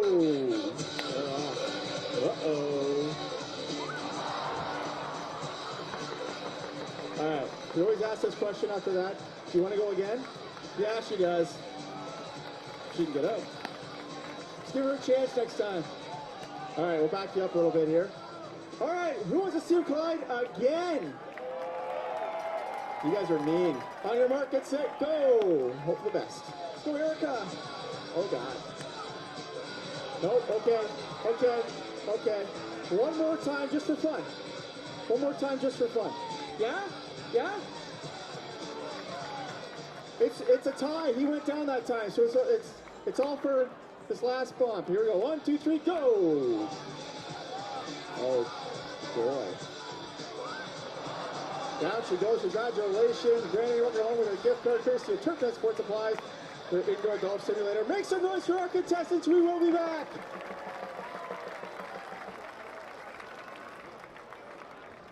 Fans, you can join the Jackfish right here on Saturday, August 16th for our annual cornhole tournament. For more information, visit our website, wellandjackfish.com/cornhole tournament. Sign yourself, sign your team up, Saturday, August 16th. Bid now at wellandjackfish.com for game-worn Niagara Longcocks jerseys and team-signed bat, all in support, great cause, Niagara Children's Center.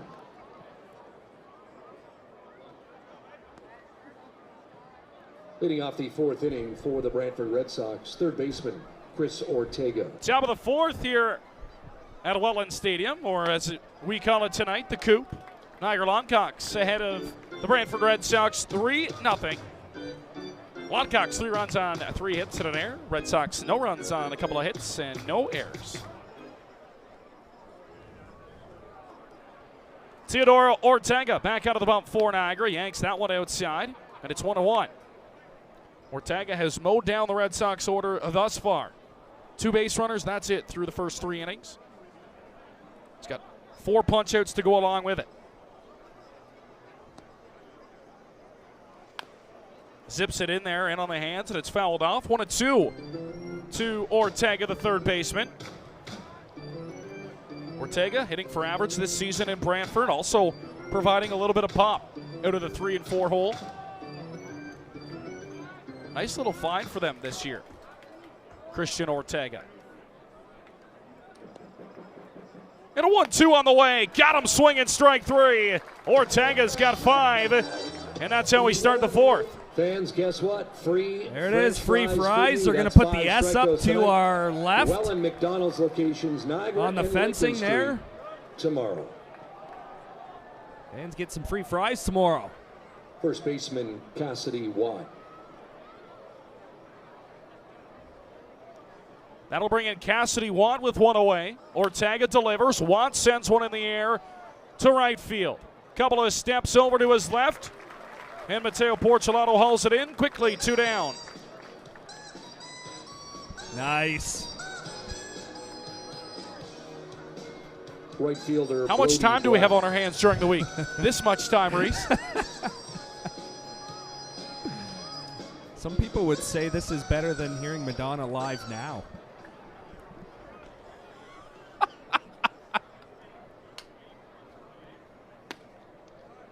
Ortega delivers strike 1. Pride of Detroit, Madonna. Wave and a miss, and it's 0-2 to Brody Black. Did I get you with that one? You did.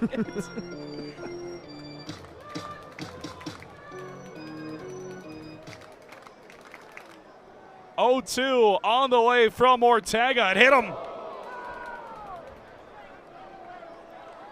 On an 0-2 pitch, a curveball stays in too tight, and Ortega has plunked Black, who's aboard with 2 down. And that'll bring in Ethan Paulos. We mentioned the celebrities, I guess you want to call them, in the building tonight. I would say so. We got a clash. There's some Sportsnet, some TSN. Rod Black in the building tonight as well. And Jamie Campbell. Jamie Campbell, the well-known Welland Jackfish fan. Big-time Welland guy. Pitches in there at the knees for strike 1. He makes his way around. He gets out west to some games. Makes his way around the IBL too. Yeah. Should mention. Yeah. Absolutely. Was in London earlier this year. Bit of Toronto. I'll find something to do on those Jays off days. Absolutely. He had the broom out again yesterday. Taking off for second base. Throw down is right on target. He got him. Robbie Mullen with a bullet from his knees. Retires the side. As Black is caught stealing to end the inning. To the bottom of the fourth we go. Longcocks on top 3-zip here in Welland. Ryan, take it away once again. All right, Fanatics, I'm here in section 105 with Lucy.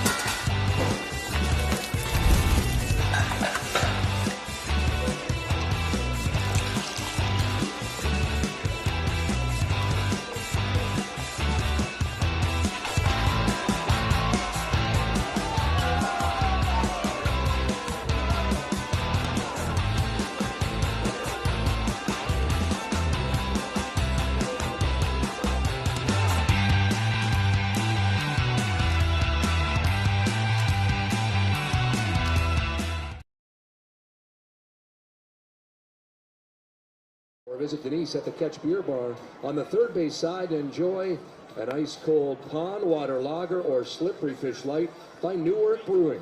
Please drink responsibly. Welland Stadium stops serving alcohol at the end of the 7th inning.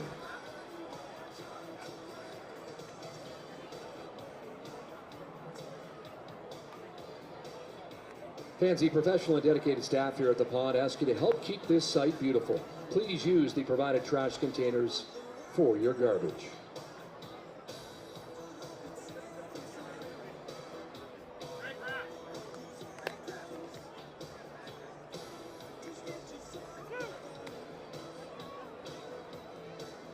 Your attention, please. Now pitching for Brantford, number 5, Greg Rapp.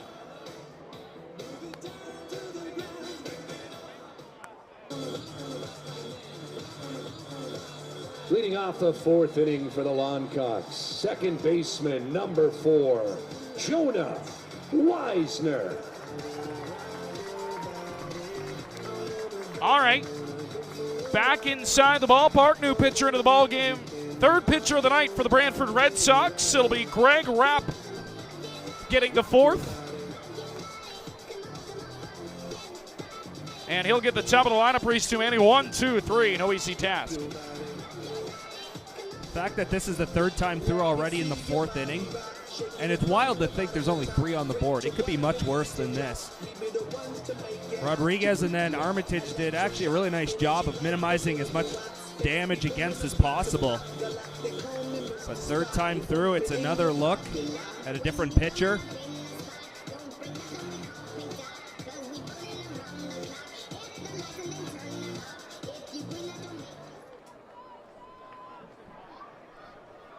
So Jonah Weisner here to lead off the bottom half of the 4th inning. Takes a big old breaking ball in for a called strike 1 from the new pitcher Rapp.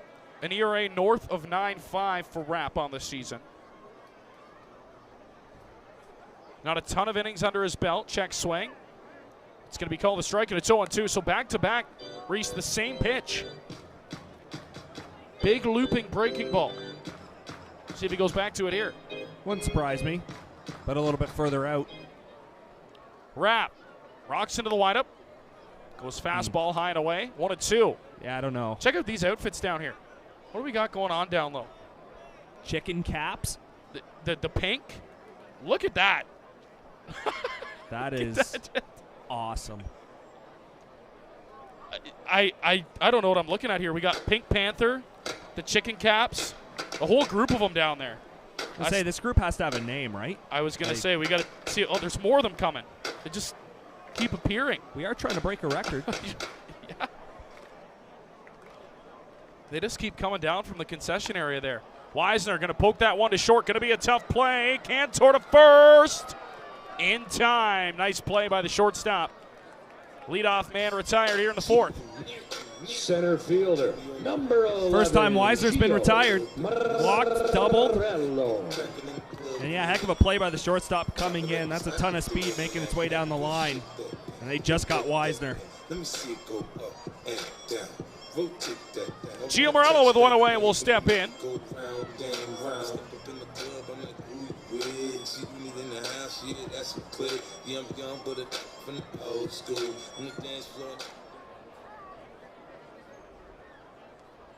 Rapp's pitch in for a strike, so he goes to that breaking ball to start again.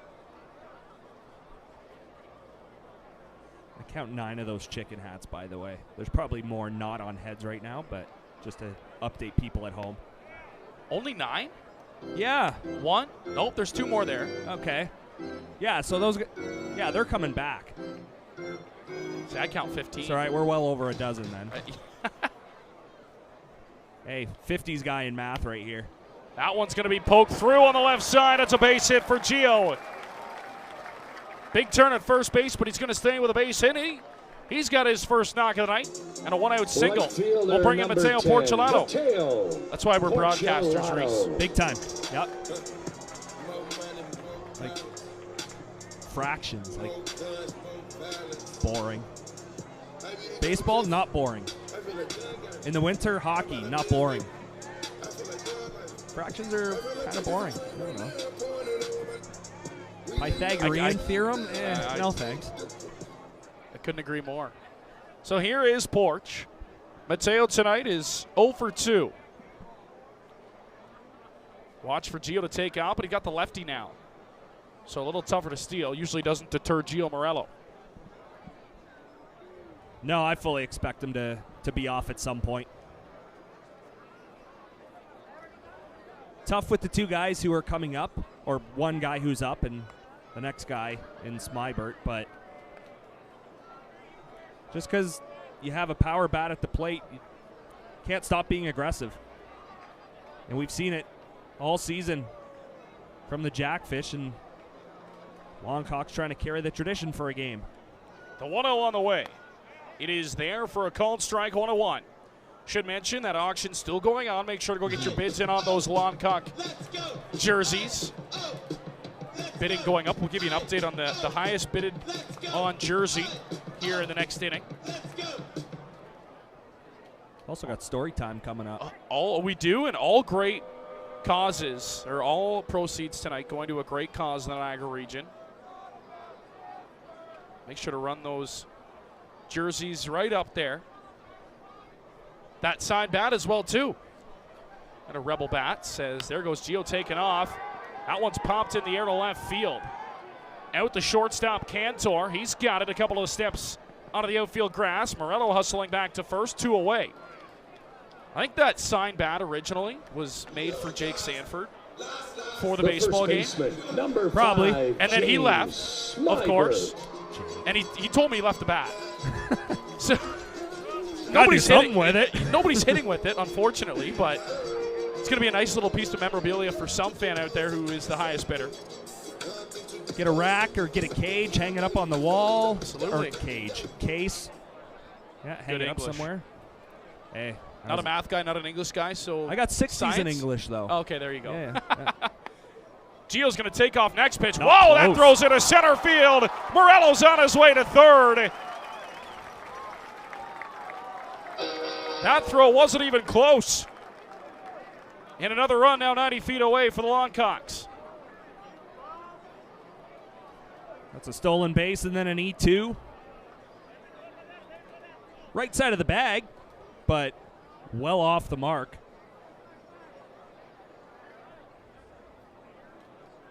It's those mistakes that the Jackfish have been finding a way to make teams pay in the last couple of weeks and during this 4-game win streak. Oh, that ball is crushed again by Smybert. That time, well foul once again down the right field line.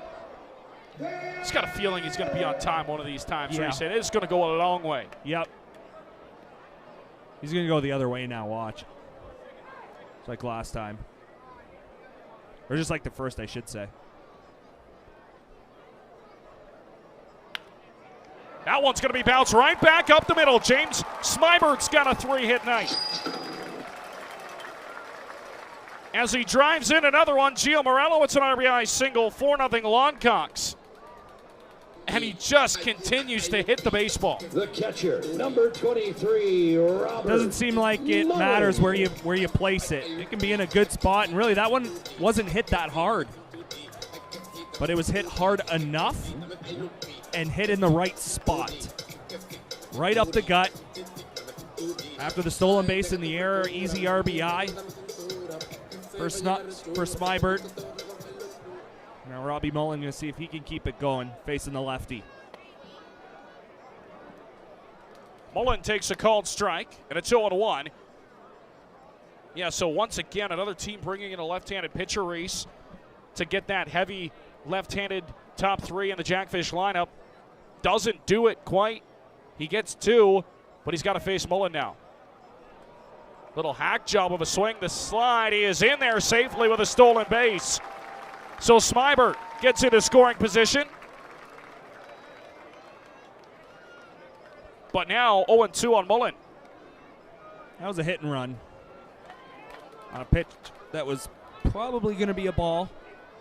But that last second hack with Ricky Piliteri putting the hit and run on, got to take a whack at it. Protect that base runner.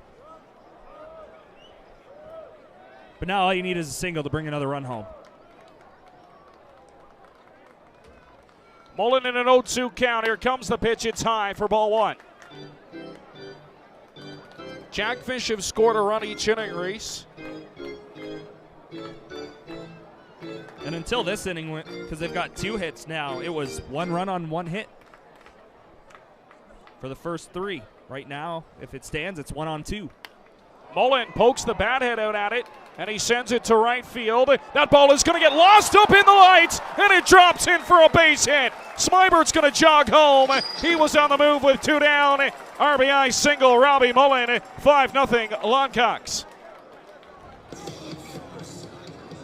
The third base. It just hasn't been the night in the outfield for Brantford, Reese. It's another ball that's misplayed. But, again, the lights just come on. Yeah. Got high enough. Misread by Brody Black. And he just lost it. Polo's tried to come in, but he was too late. And that'll extend the inning here for Thomas Green.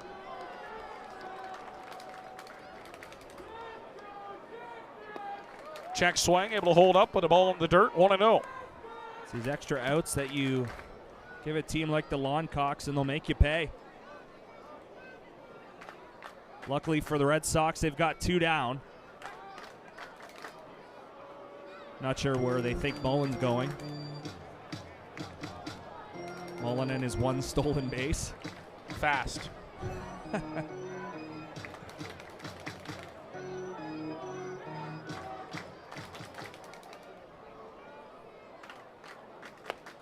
Big cut of miss from Thomas Green. It's 1-1. Takes you back a few years. I can't remember who the pitcher was, but threw over to first base. Anthony Rizzo was still planted on first. Hadn't even taken his lead yet. Mullen was off first, but maybe by a foot.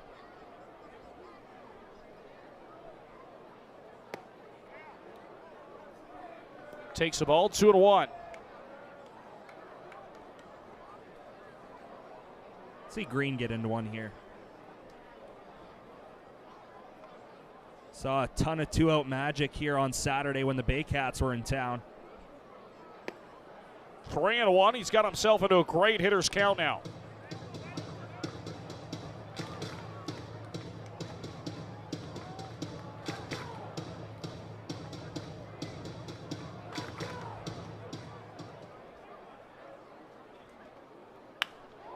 Thomas Green, he launches a ball deep to left field. That ball is gonna be gone. The first long ball of the Longcock era belongs to Thomas Green. A 2-run shot. And the Longcocks stack on another pair of runs here in the 4th inning. 7-0. You called it. He got into one. He's been seeing the baseball so well. His first bomb here at home. And he's got the fans on their feet. Got himself into that hitter's count, Reese. Yep. 6, and he did not miss that pitch. No, it's more 2-out magic for the Jackfish here. Now got a 4 spot in the inning. That ball was destroyed. What a great addition by the Welland Jackfish. Thomas Green.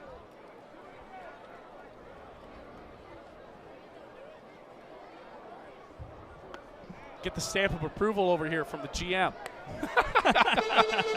He loves when we compliment him on the broadcast. Hey, and I finally jinxed one in our favor. There you go. You got it back. That ball's on the ground. Is short. Should end the inning. Throw across the diamond. No, it gets by the first baseman, Cassidy Watt, and Gom will stay at first base.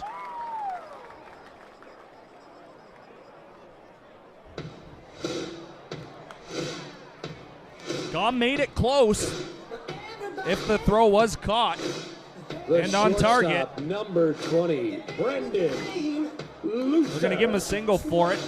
Would have been bang bang.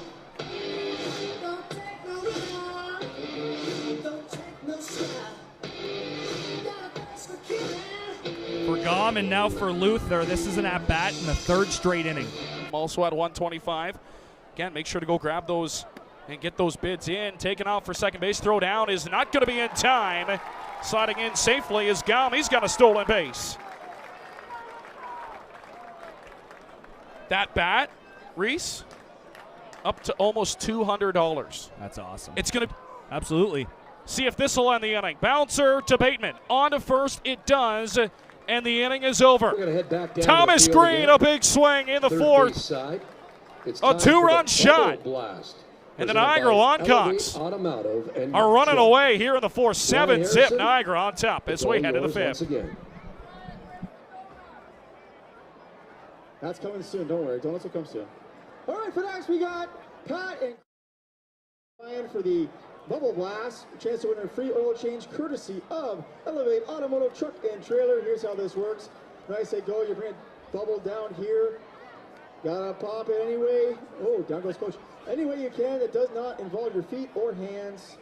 Once all three are popped, you walk home. First team to do so walks home with a free oil change courtesy of Elevate. Fanatics. Make some noise for our contestants! On your mark, get set, go! Oh boy. Oh, jeez. Are you okay? Okay. All right, second one, here we go. Come on.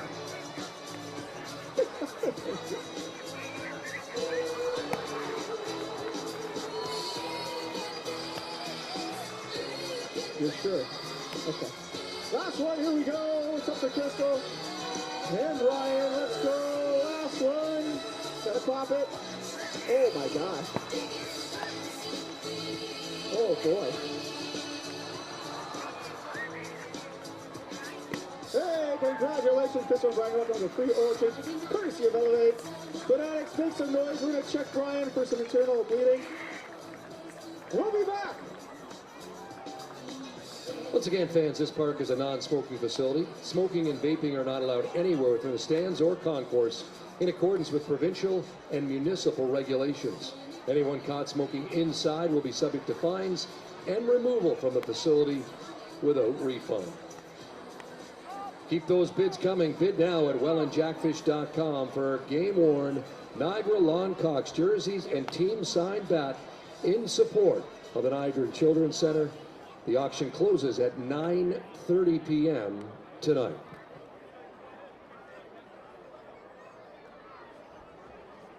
Leading off the fifth inning for the Red Sox, center fielder Ethan Paulos. Exciting bottom half of the fourth inning here in Niagara. Welland. Got to say Niagara because Niagara. Technically it's Niagara. We're Niagara tonight. Yeah. A 4 spot in the fourth, capped off by a 2-run blast by Thomas Green.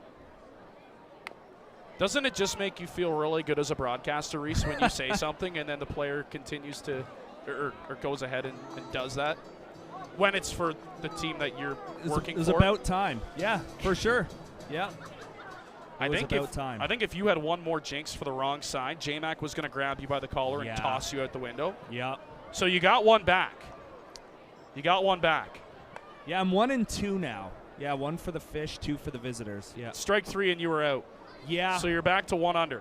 I think as long as I don't do it in the playoffs, be okay. Yeah, for the good guys, it's all right. Ortega, after a long bottom half of the inning, back out for the top half of the fifth. Cut on and missed, and it's strikeout number 6 for Ortega, just like that, to open the fifth.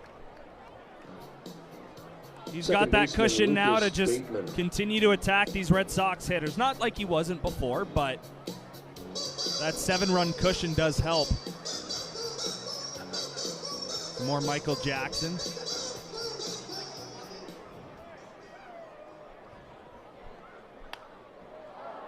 Fastball is going to be fouled away.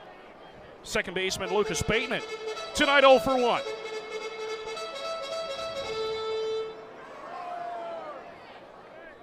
Should mention, Reese, 2 home games remaining after tonight.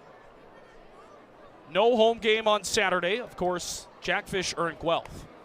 It's a big one. That's a big one. I mean, the Guelph Royals have caught fire over the past couple of weeks. They've climbed the standings up into that middle pack of a lot of teams jammed together. And because now Hamilton has decided that they want to go on a losing streak again, they've kind of played themselves back up, possibly could finish as high as 5 or the 4 seed race. Yeah. And Barrie now as well on such a cold streak of their own, they're in danger where they could possibly fall down to the 4 seed. Fouled right back up over top of us. And it's 2-2. Saturday feels like it could be a custodial night for the Guelph Royals. I would agree. I would absolutely agree. We were wondering all season long if he was going to make it. He's got his innings in. But we'll see, you know. See who the Jackfish turn to. It is a scheduled Ben Abram Saturday. Or Jose Dominguez, one of the two. We'll see. Tough hop at second for Weisner, but he makes the play on a first 2 down. When you take a look at the standings, you've got London in second, 5 back. You've got Barrie in third. They're 1 back of London. Then Chatham-Kent.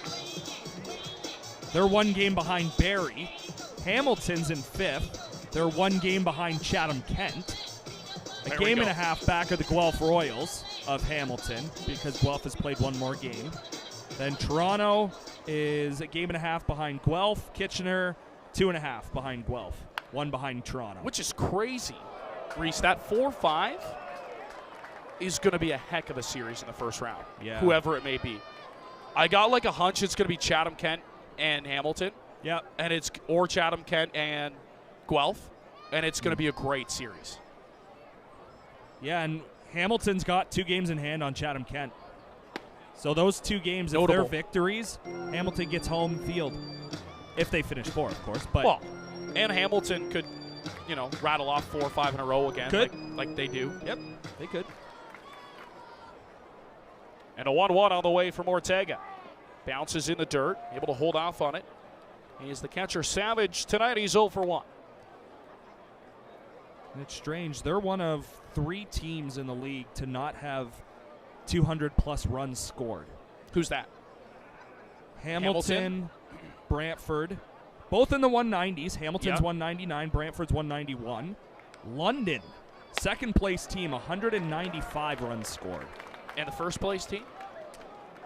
306. There you go. That's the number we were looking for. Plus 157 run differential for this club. That's madness. Going to add to that here tonight, hopefully. Here comes the 2-2 from Ortega. That's the pitch he's gone to, and a good job to hold off on it by Andrew Savage. I was going to say, tickets for the last couple of games, Reese, are going quickly, especially for Fan Appreciation Night. Saturday, last regular season home game of the season. Always a great event here at the Pond. On the corner for strike 3 called. He's got 7 on the night. Teodoro Ortega is through 5 great innings. And the Niagara Longcocks continue to cruise here tonight. 7-0 as we head to the bottom of the 5th. All right, Fanatics. This is so bad. What if somebody sees this? We have to get rid of this. How? Oh, I've got some ideas. At Penn Financial, our advisors can help you clean up the mess and make sense of your finances. Whatever your financial secret is, there's no judgment on our end. Don't live in financial stress. Come to Penn Financial. We'll help you clean up the mess. When the unexpected happens, who can you call to guide you from crisis to calm? The trusted experts at Service Master Restore are ready when you need us. We'll be there for you every step of the way. Service Master Restore. We restore your home and your peace of mind. 30 more minutes to place those bids.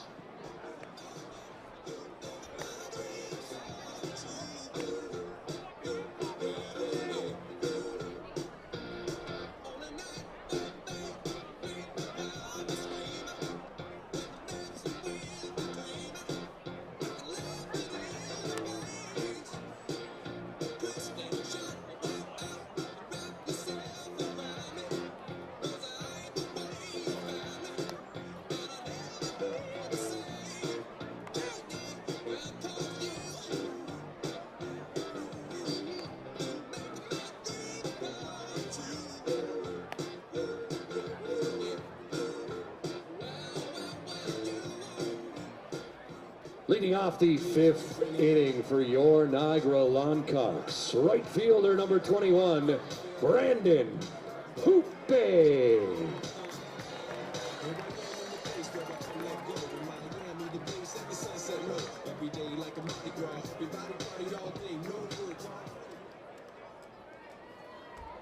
Welcome back to the Coop tonight. Bottom half of the 5th inning. Alec Murray, Reese Tumani, man, Reese. I mean, this is probably one of the funnest games we've had up here.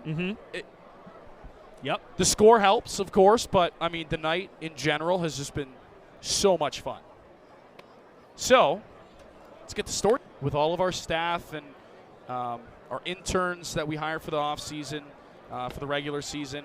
Everybody gets together. We have some food, a couple of drinks, and we just pinball ideas back and forth. What would be cool? Nothing's off the table. Nothing's off limits. Everything is a great idea, and there's no bad ideas.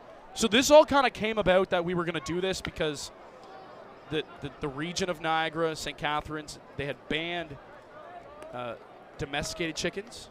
You cannot own domesticated chickens in parts of Niagara region. And this was like news story worthy. It's a law, I guess. Different rules for different places, but I don't know. Anyways, you want more information, you can go ahead and Google it if you want. Is that one swung on and missed for strike 3 as Hoope has struck out to open the bottom half of the 5th. Second base. So we're like, okay, 4, let's do something, Jonah Weisner. jokingly along those lines, right? Right. And if you saw the ad we put out earlier in the week on social media with the eggs and the top tier, kind of explains a little bit of it. Yes. But anyways, the name was like, the Niagara Chickens, the Niagara. It's boring. Of all people, who do you think came up with the name? CJ. It was, yeah. Yeah. That one's on the ground to first base. Going to be a tough play. There's going to be no play. Weisner reaches. Infield base hit for Jonah Weisner.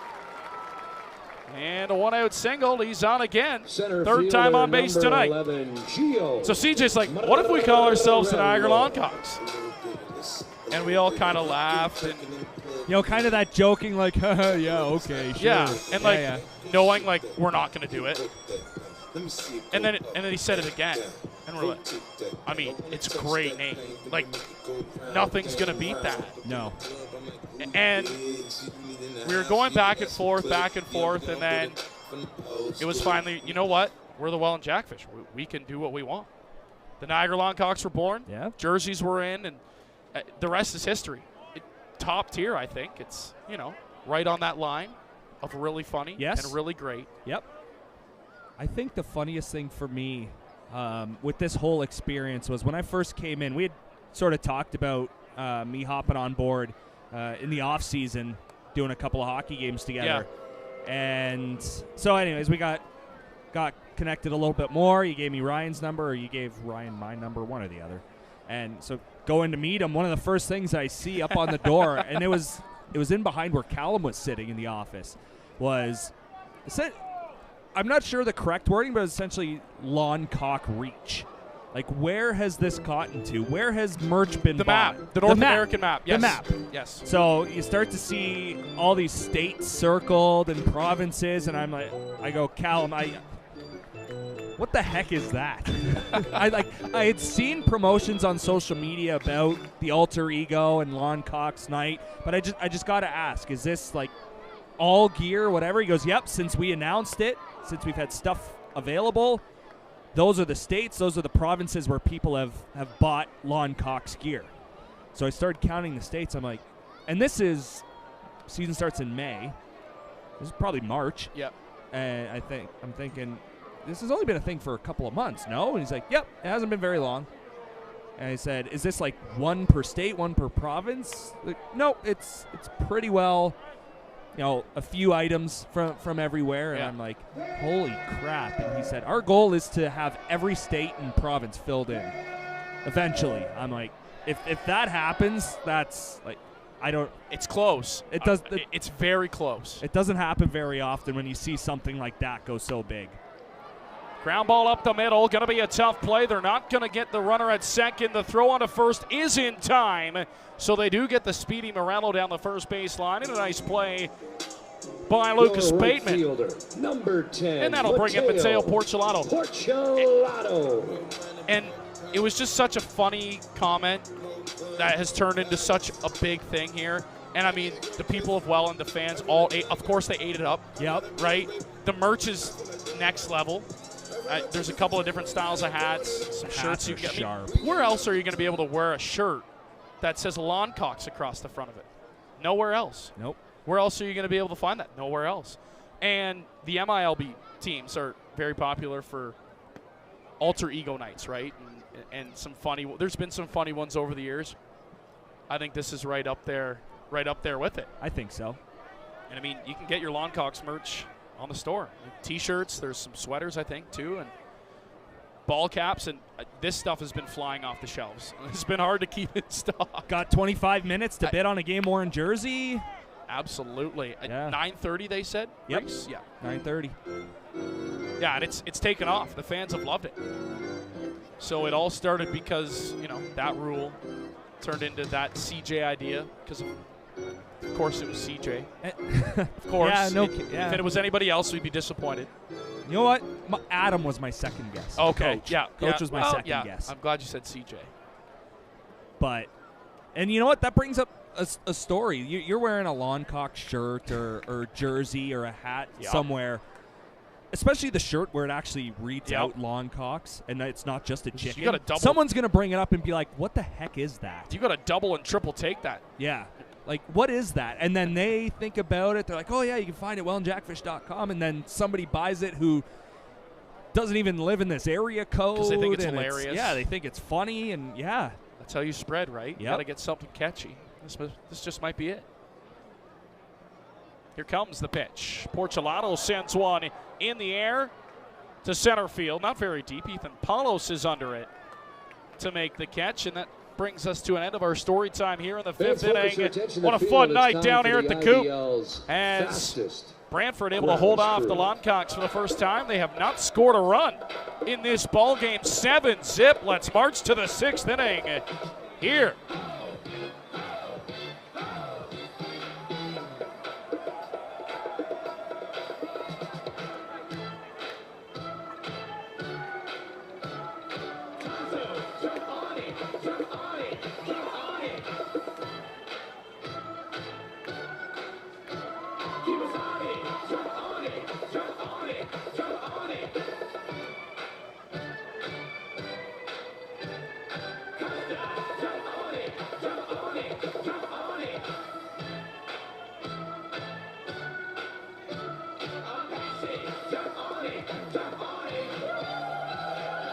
Fans, let's hear it. As always, the IBL's fastest grounds crew.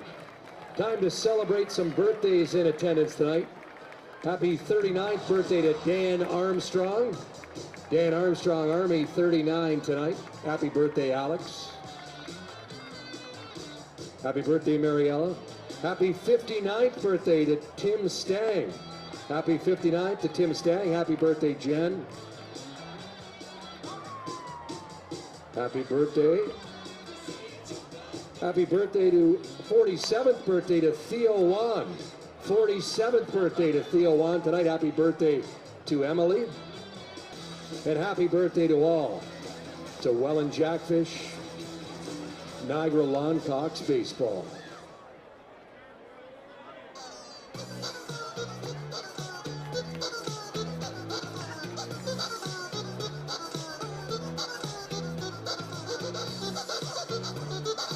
Leading off the sixth inning for the Red Sox, designated hitter Graham Tibbett. All right, rocking right through here, top of the sixth inning. Wave and a miss by Tibbett, 0-1. 50-50 take-home Teodoro Ortega back out of the bump in the sixth. I mean, he's just in cruise control tonight, Reese. 7 punch-outs on the night for Ortega. That last pitch was just straight gas. That one is rocked to center field. Deep. Morello on a full sprint. Able to track it down on a run in dead center field. One away. Gave it a ride, but just didn't get it in the air enough.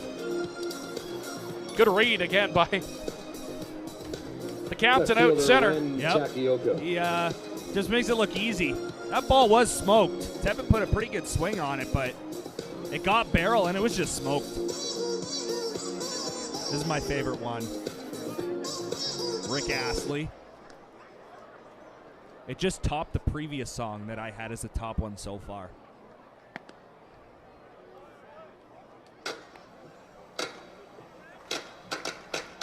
Yeah, CJ has a lot of time on his hands, doesn't he, during the week? He must. 1-0 on the way.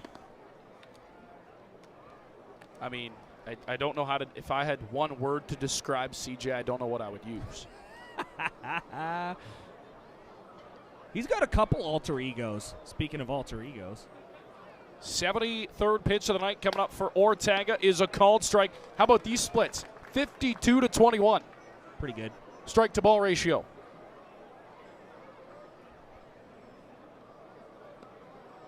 And a 2-1 on the way. Ortega rocks into his windup. Here's the offering, and it's downstairs. Yeah, he's just been cruising. I'd say the most dangerous spot he's been in is when this man, Takioka, hit a double and advanced to third on the error. That's probably it. Called strike, and it's 3-2. The only other hit for the Sox was a 2-out single in the second by Ethan Paulos.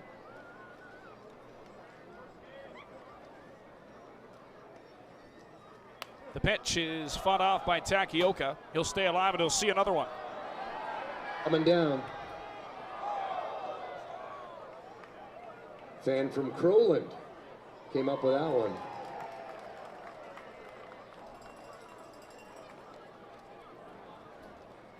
Well, you mentioned his delivery being so simple.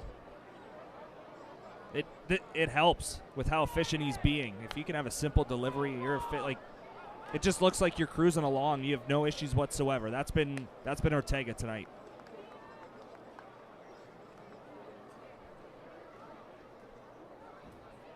The 2 hits, but other than that, been a hit by pitch. That's been it. 3-2 again to Takioka. It is there at the knees. Punch out number 8 on the night for Teodoro Ortega, who keeps on cruising.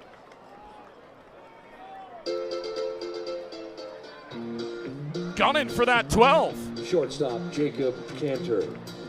Yeah, he wants to break it. And at this pace, knock on wood, he's on pace to go 9, the way he's throwing.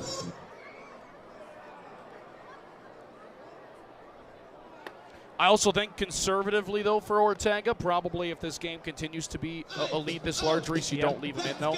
You're right. I think if it's 7 or more, probably 7 is it. If it stays at 7, he probably goes 8, maybe. But I'm not Brian Essery, so I'm not sure. I'm just trying to pretend like I know what's happening. Well, So everyone is available. So everybody is available. Yeah. Ortega, couple of shakes. Rocks into the 1-1. Outside, 2-1. Yeah, I thought about that too. If the score has a big part of that. You do have a big game in Guelph, though. You do. So, and I mean, Brian Essery not afraid to leave his starter out there. So, do you want to, I don't know, do you want to burn an arm? You want everybody available for Guelph on Saturday? Do you want to burn an arm today? I don't know. There's a lot of decisions that go into it. We'll see what they opt to do. I'd love to see Ortega just continue to roll. Such a joy to watch every 5th day, I want to say, but once a week. Here comes the 2-2 inside. Tried to say that hit him. If it did, he leaned into it. Yeah, the umpire having none of that. Yeah, no, come back here. And it's a telltale sign that it didn't hit him. He looked back to try and get it, and then that's where it ended. So 3-2 now. Ortega into a full count. Second straight batter, he's gone into full count. Cantor the shortstop at a 3-2. Here comes the pitch. That one is rocked to center field. Gio Morello, few steps back, makes the catch, and Teodoro Ortega continues to dominate the Red Sox here as he is through 6 innings of 2 2-run baseball. He's going to come back out in the 7th. No handshake just yet. Let's head to the bottom half of the 6th inning. It is all Longcocks tonight in the Rose City. So get up and dance, fans.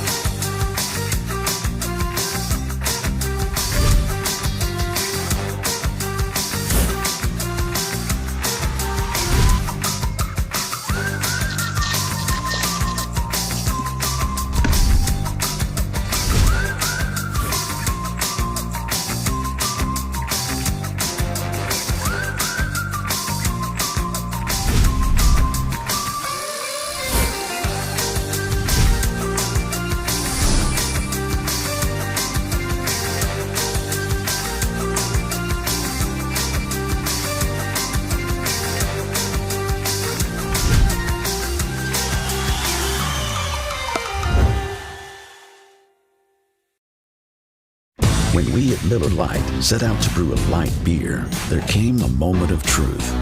When we had to choose great taste or 90 calories, we chose both. Tastes like Miller time.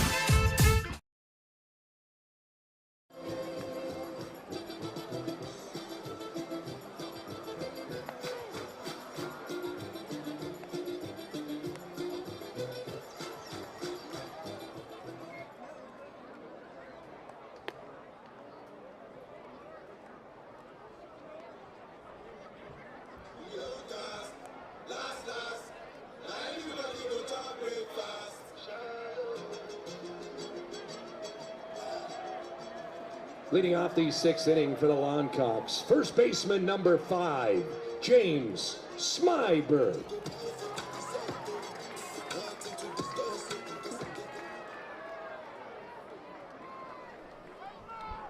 Bottom half of the 6th inning, 7-0. Longcocks on top. Here is James Smyberg, who's 3 for 3 tonight, Reese. Pair of doubles on his night. A run scored as well. Driven in one. Stolen a base, yeah. Advance on a wild pitch. Kind of done everything. In on his hands, able to foul it off, and it's 1-2.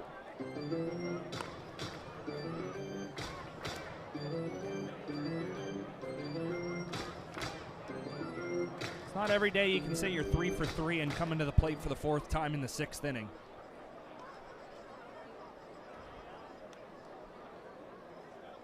Oh, it hit him. Inside is Smyberg, and he's on base for a 4th time tonight.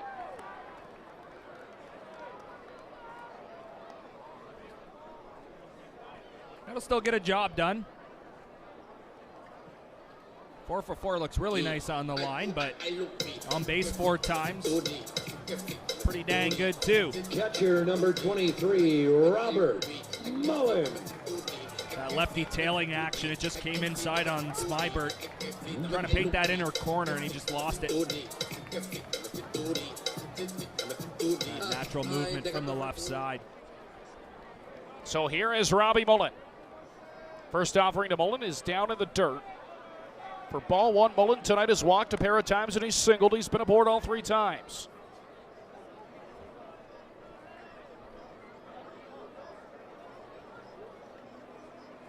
A 1-0 to Robbie Mullen.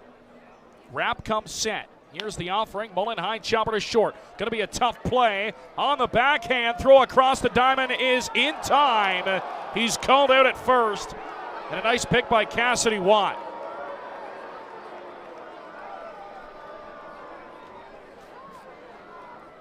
It was close. We'd have to slow it down to see if that's the correct call or not. But yeah, just really close. Heck of a play by the shortstop Conter, but yeah, it was close. So here's Thomas Green, who's 1 for 3. That one though, Reese. Oh, a big one. Went pretty far. A 2-run shot in the bottom half of the 4th inning, and Green looking to do the same here. Up 7-0. We were talking about whether Ortega could potentially go 9. There is action right now in the Longcock bullpen. He didn't get the handshake. Nope. Going out, so you've got to think he's going at least 7. That looks like Halen Knoll warming up down the left side, I believe.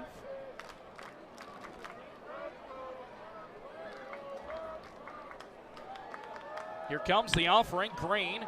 High jumper again to short. Cantor across to first, not in time. Ball gets by Watt. Green's aboard with an infield base hit.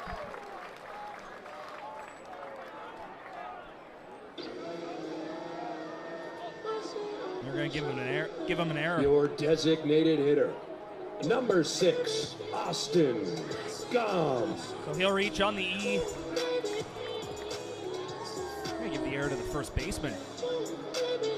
So it'll be an E3 that Green reaches here in the 6th. Those are just 2 tough plays there at short for Cantor.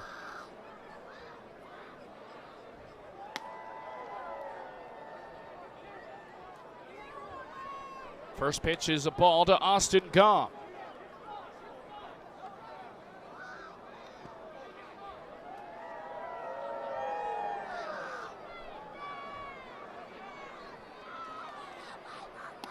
Inside, and it's 2-0. Some of the fans are getting really excited. They see the donuts going down the stairs on the left side of the stadium. This is a top-tier game. In between innings, the donut race. Another one to shortstop. Cantor's been busy this inning. Throw to first. In time. Another bang play at the first base bag, and he's just able to get gone by half a step. However, it does score James Smybert on the fielder's choice. The shortstop, and it's now 8-0 Niagara Longcocks, and a runner at second base is Thomas Green for Brendan Luther with 2 away. That one a little bit more clear. Put the ball on the ground, get rewarded. Gom gets himself an RBI. That's a 3rd straight play to short. 3rd straight ground ball to short.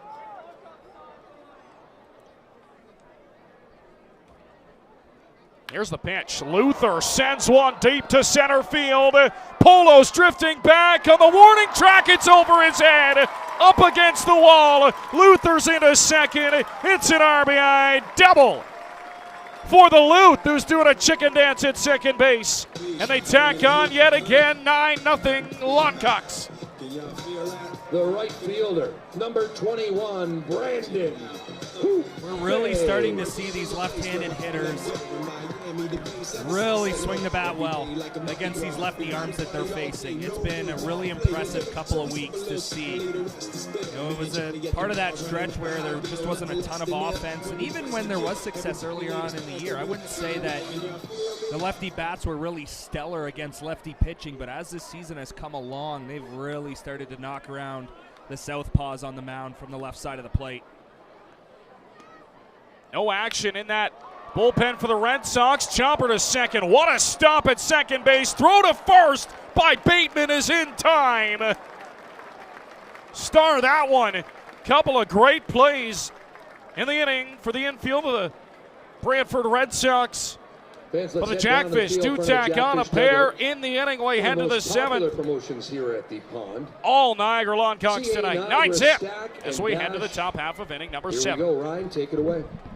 All right, for next, my all-time favorite, we've got Calvin and Jerry versus Rob and Eric for the CA Niagara Stack and Dash. Here's how this works. When I say go, you take off, grab a donut, bring it back, stack it on your partner. Once all 4 are stacked, you take off back to me. First team across the line wins $25 of beaties, courtesy of CAA Niagara. All right. Fanatics, are you ready? On your mark, get set, go! Oh boy, good run, good run. Yeah, highly competitive. Down on the ground, sir. There we go, door number 2. I need more energy from this crowd. Make some noise. Let's go with the cold waters and bad decisions. Here we go.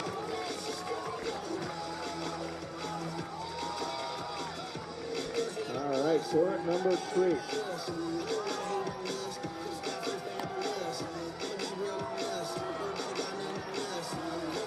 It didn't fall. That's a win to me. All right, with the dash, here we go. Take off. Oh, boy.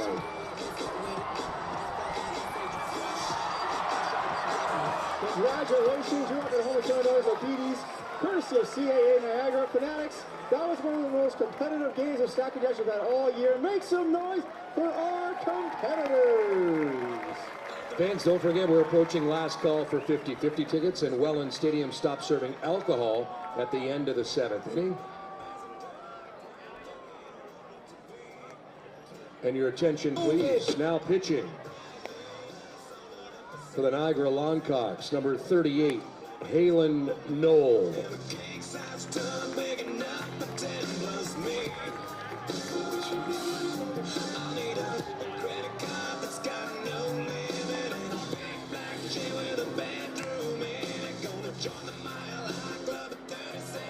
One other change for the Welland Jackfish. Now catching number 2, Ryan Patres.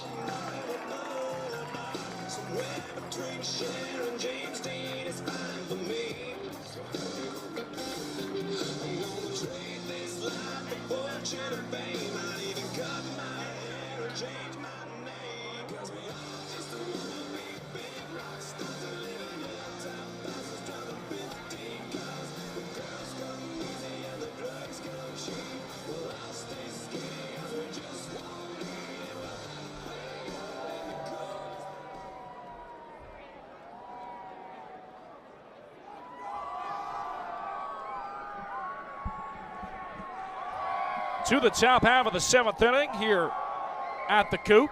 Longcocks up 9-zip.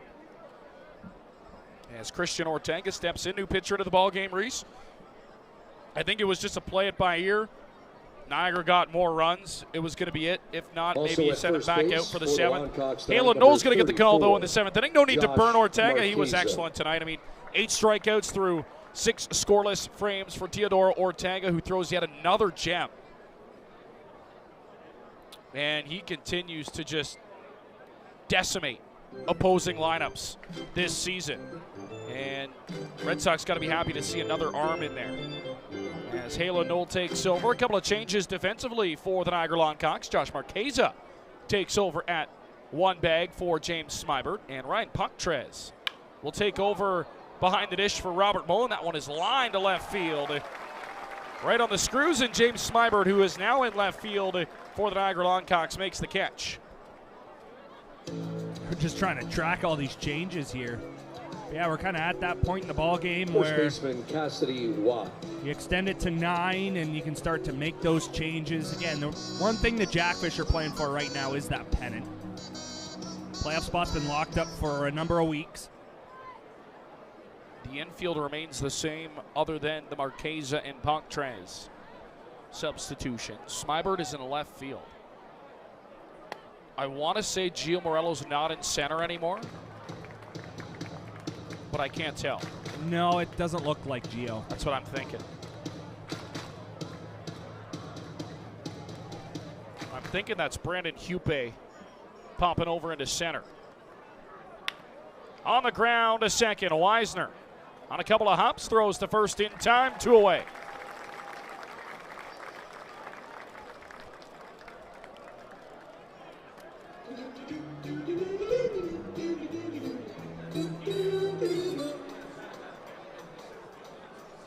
Knoll just continuing the job that right fielder Ortega was doing before he was lifted out of the game.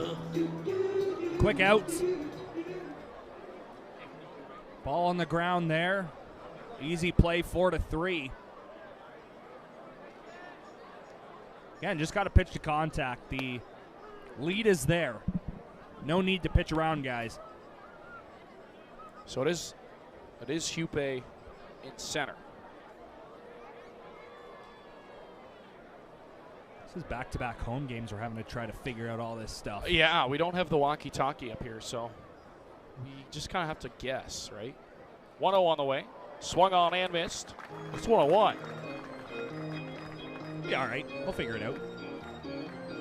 We know the numbers are right in here, so it's positive. Yes. Yep. Good start. Yep. Our lineup card was filled out correctly. A pitch diving away and outside for ball 2. Haylen Knowles really turned his season around. Beginning of the year, he struggled. Couple of starts, got into rhythm here in Niagara. And he has been very reliable out of the bullpen. Same can be said for Danny Howitt too, Reese. Couple of guys who have really helped bolster this bullpen in the middle innings. And I would say that when we started to see Noel with a few starts, and he told us, we talked about it before, that he is a starter. Yep. And he was used to that routine, but it was the stretch of 3 starts. Now he's back to the pen, and you're right that those 3 starts in there kind of seemed to turn the tide for him. And he's been really good, really dominant, and Howard as well. You're right. He keeps lowering that ERA every time he gets out there. Him and De Los Santos are fairly similar. They're not going to blow it by you at 100. They're going to pick their spots. It's going to be slower, but that's a nice change of pace from what the starting staff has to offer. De Los Santos has some of the best control in the IBL. Yep, always has. Always yep, has. For sure. Absolutely. And one thing you're not going to lose, velocity is up and down, but usually if you got the control, Reese, you're going to have it. And he showed that in his 2 appearances with Welland here this season. De Los Santos has. Another thing about Noel, too, those starts, Reese, not easy starts. One was in Toronto at Christie Pitts. Mm-hmm. Probably the second hardest ballpark to pitch in other than Kitchener, obviously. Yep. And then he got a win over Guelph. He only gave up the 1 run. It was the 1 home run. Marchesa giving that a look. It's out of play. And that was on the road in Guelph. Now, pitcher-friendly ballpark in Guelph, but again, Noel against a quality lineup. Big win for Welland. Well, and in that game, too, it took a few innings for the Jackfish to start scoring. Yes. They were down 1-0 until it was either the 5th or 6th inning. Was it the 5th? Yeah. Yeah. Towards that middle part, those middle 3 innings. It was 1-0 Guelph, and yeah, he gave up that first run, but that was it. He shut the door and did a really nice job allowing his team to get at it at the plate. That one is sent to center field, and that ball is going to get down and split the outfielders all the way to the wall. On his horse is Black around second. He's thinking 3. Here's the relay.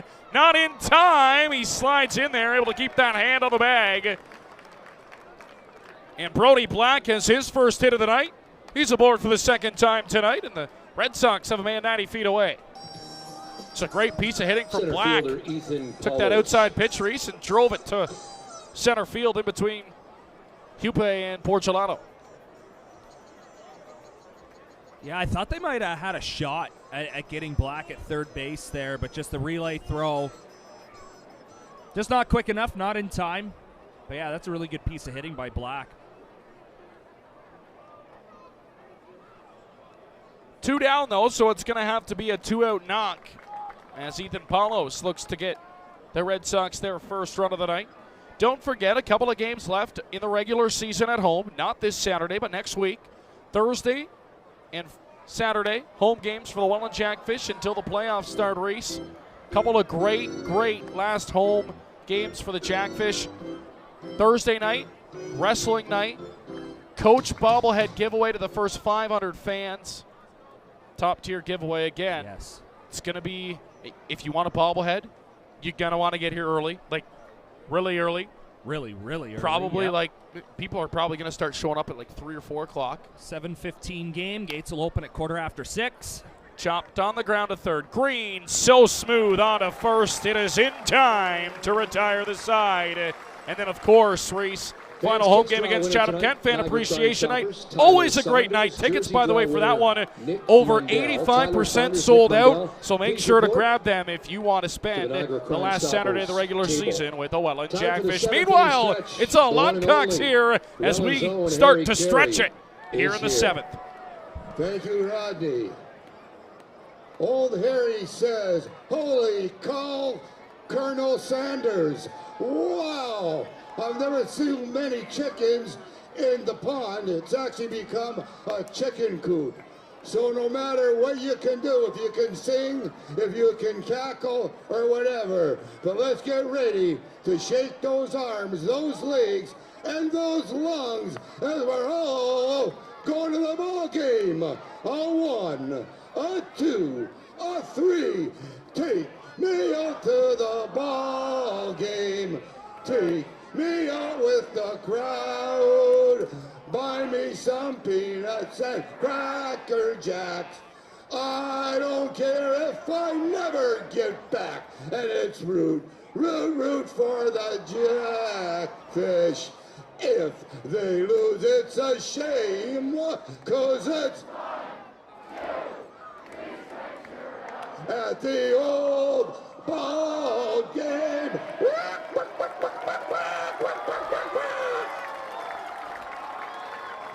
Loud and proud and always special. Welland's own Harry Carey. Fans, hot diggity dog. Who wants a hot dog? I know Gary Liano wants one tonight. Send them flying. Hot diggity dog.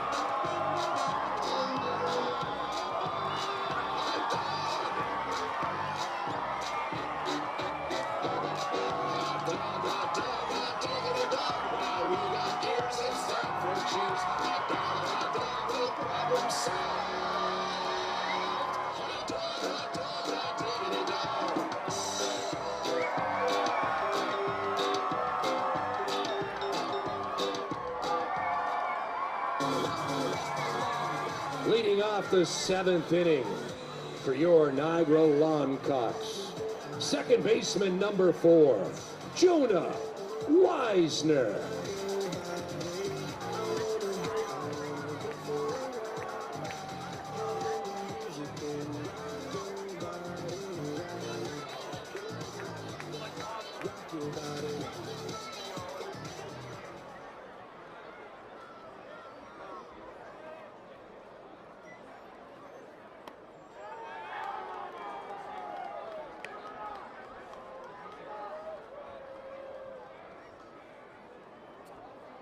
New pitcher into the ball game for the Red Sox, Brady Bogner. Taking over, the righty. As he delivers to Jonah Weisner, his 5th plate appearance of the night, back to the top of the lineup here in the bottom of the 7th. So then going through the changes. Weisner on the ground of first. Nice job by Watt. He'll step on the bag. Leadoff man retired here in the 7th. Marchesa came in for Gio because he'll hit now. First baseman, number 34, Josh Marchesa. And then that trickled the chain effects of everything else. So here's Big Maz now with a chance to bat here. That worked out, gets to face a righty. Yeah, Josh Marchesa getting an at-bat here on Longcock night. Should clarify, Reese. Lawncock, L-A-W-N, as in your front lawn. Oh, instead of yeah, right. I just figured I should. Were we saying that? No, we were. We were. Okay. No, we were saying all it right. I just, for the viewers at home, I just want to make sure it's. Okay. I just want to make Got sure it's worried for a relayed second. properly. Nobody can't say I didn't say it. That's a disclaimer that comes in the 7th inning. Well, yeah, we gotta have a little fun with it, right? Well, yeah. Side 2 and 1. Yeah. Hey, can't say I didn't say it. You're right. I low-key got worried it slipped out the other way. That's where I was going with that. No, I would have called you out immediately. Marchesa puts one through the right side, base hit. Big Maz is aboard. He's into the hit column tonight. And with one away, Josh Marchesa stands at first, and that'll continue for Mateo Porcelato. Off night for Porch. Seems about weird that he's 0 for 4 tonight, Reese. Yeah, definitely strange. That's got to change. Big time. Yeah, he's getting closer to 400. He's got to stay above there. I think he will, but it'd be nice to see him get into one. Starters, Reese. That one is to first base. Want bobbles it, able to find it, step on the bag. 2 down. Everybody in the lineup, the starters tonight, Reese. 1 through 9 all have a base hit. Minus Porch. And Hupe. Yep. So 7 of the 9. All at least one hit. And of those 7, Reese Dumani, all have been on base at least twice. Left fielder number 5. Pretty impressive. James Smyberg. So here's Smack now. He's in left field after moving from first to left in the Gio Morello substitution. Smyberg has had himself an excellent night. He's just done it all. He's been on base 4 times. He's driven in a run. He's got a pair of doubles. He's 3 for 3 tonight. Also a single. Stolen a bag. I mean, what more could you ask for out of your cleanup spot?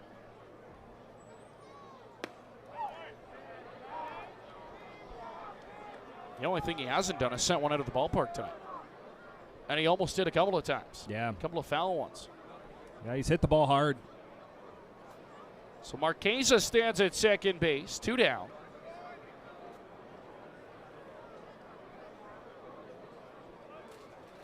It's a heck of a team effort to try and lock up your 3rd straight pennant. Outside for a ball, 1-1.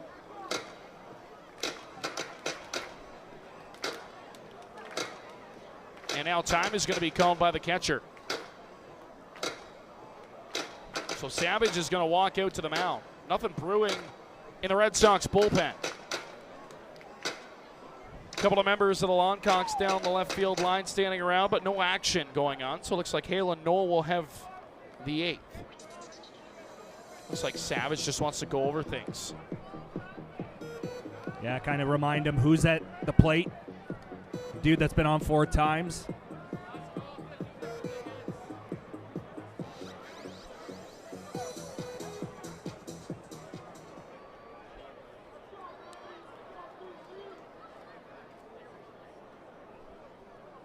Smyberg resets in a 1-1. Here comes the offering. Catches the outside corner, 1-2. It's a really nice pitch. Smyberg can't do anything with it.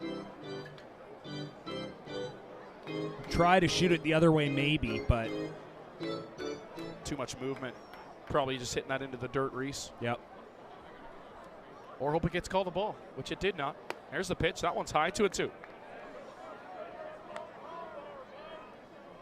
Yeah, that's just a pitch where you just tip your cap, be like, hey, great spot, good pitch. I'll move on. I still got 1 more left. That's why they give you 3. James Smyberg launches one to right center field. That ball is back. It is going to be dropped in right. Smyberg's going to pull in with his 3rd double of the night as that one bounced off the warning track up against the wall in right center. It's an RBI double, and Smack is 4 for 4 tonight. He's been aboard all 5 times, and another run batted in, make it 10-0 Longcocks. Any other night, Reese, if that ball is hit even earlier today, it's gone. Yep. Your catcher, number 2, Ryan. Starting to cool down a little bit now. Patches. Night's getting a little bit hotter, or a little bit heavier, I should say. And he gave that ball a ride. He just looks like a cheat code right now, does Smyberg. Whatever you do, you can't get him out. And the only way he hasn't gotten a hit is because you hit him. So here's Ryan Poctrez now. Outside for ball 1. Poctrez getting an at-bat for the Longcocks here tonight.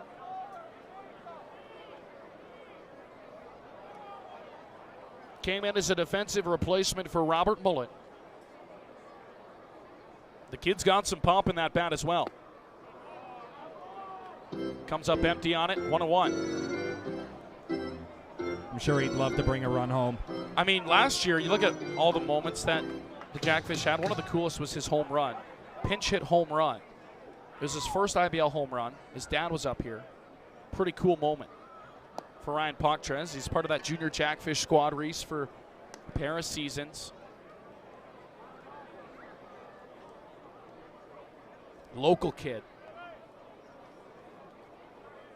Would love to find some grass here. 1-1 is high and away, 2-1.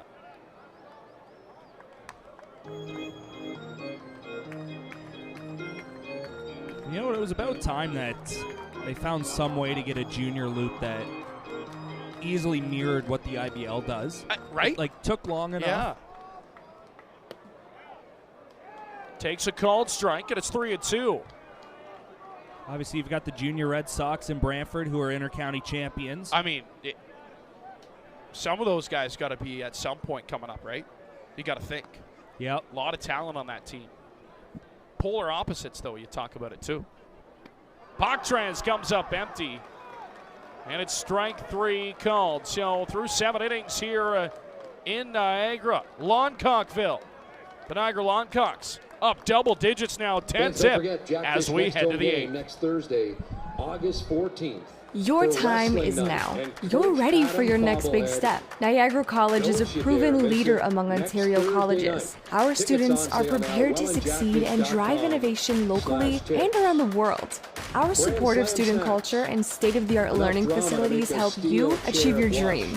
Choose academic excellence. Choose experiential learning.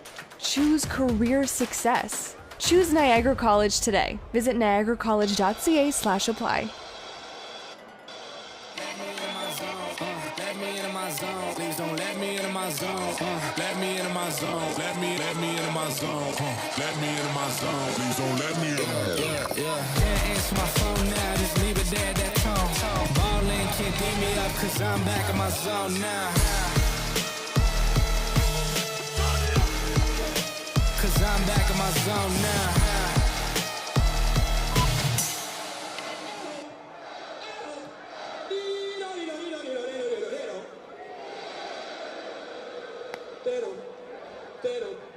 All right.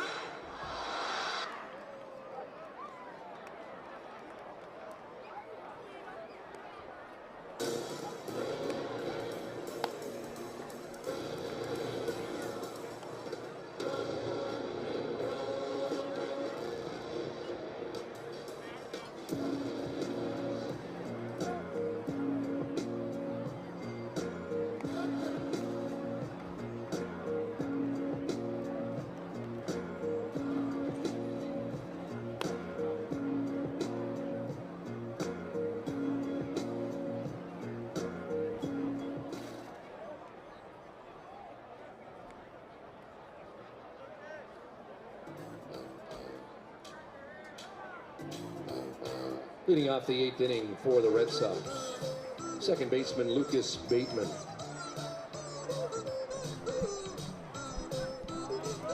Eighth inning here at Welland Stadium, here at the Coop. Niagara Longcocks on top, 10-zip. Alec Murray, Reese Tumani, thanks for coming along for this ride. I was going to say here on like Jackfish TV, but doesn't really mesh. Longcock TV tonight? It is, yep. But if you look that up, it's not going to show up with our stream, so no, got to keep it with Jackfish TV. Yep. Swung on and missed as Halen Knoll back out for his second inning here in the 8th. Quickly ahead 0-2 on Bateman. Bateman, a nice play a couple of innings ago. 0 for 2 though at the dish. Knoll rocks into his 0-2. He got him swinging strike 3. Halen Knoll comes out firing here in the 8th. 3 pitches to retire and strike out Bateman. 1 away. Catcher Andrew Savage. Just continuing to go right at them. And make them put the ball in play. The man said no, like I said yesterday. We just eliminated. Knoll coming set. Ball game here in the Rose City. Not too hot either. 22 degrees. This is like the perfect temperature. Comfortable. Perfect, exactly. Not humid, comfortable, gorgeous. As that one dips downstairs. It's 3-0. I think this is the first time this season we haven't seen the flags moving. Yeah, And center to right center. Very windy ballpark, always. I mean, Niagara always has a ton of wind all year round, but yeah, Welland Stadium always very, very windy. Ball 4. Nope, it's not ball 4. Stay up. There was a strike. I'm very confused now, Reese. I think the second pitch. Yeah, I think so too. Yeah. Well, I thought so.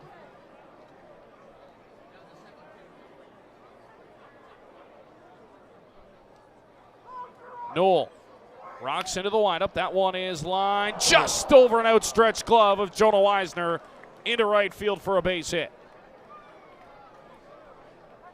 Give him another inch. Half an inch. Yeah. Heck of an effort.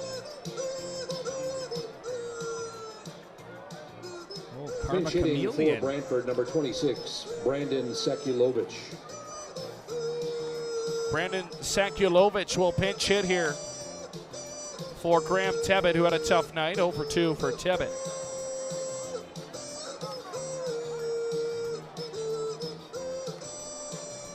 This will be Sekulovic's first at-bat, Reese? Third at-bat. There we go. Yeah, just his third game this year. 0 for 2. He's put the ball in play both times. Knoll's offering is away for ball 1. So 5 straight balls now. Halen Knoll trying to refine the zone up 10. Yeah, you got to get it back here. Ground ball would be lovely. But you got to get the strike zone back. Ball 2. I mean, hey, you're up 10, right? So these runs don't mean anything. Throw it in the zone. If he hits it out, he hits it out. Trust your defense. Pitch to contact, absolutely.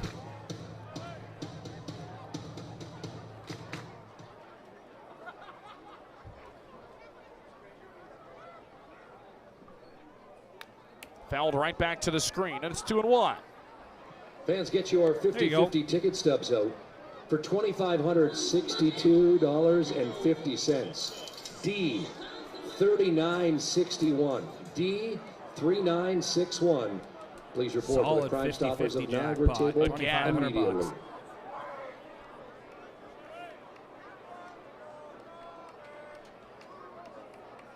Knoll's offering. Swung on and missed, and the count's back even 2-2. Nothing brewing down in that bullpen, so it looks like could be Knoll's night to finish here, Reese. You mentioned it earlier about that game on Saturday against Guelph, albeit might not mean a ton standing-wise for Welland, but... Swung on and missed, strike 3, Knoll, his second punch-out of the inning, and 2 down just like that. But for the Guelph Royals, they'd love to inch closer to that 6th spot, Left fielder Ren Takioka. or to that 5th spot and to the 4th spot. And in classic Guelph Royals fashion, Reese, look at them making a surge late in the season. Yep. I mean, we all knew it was the inevitable.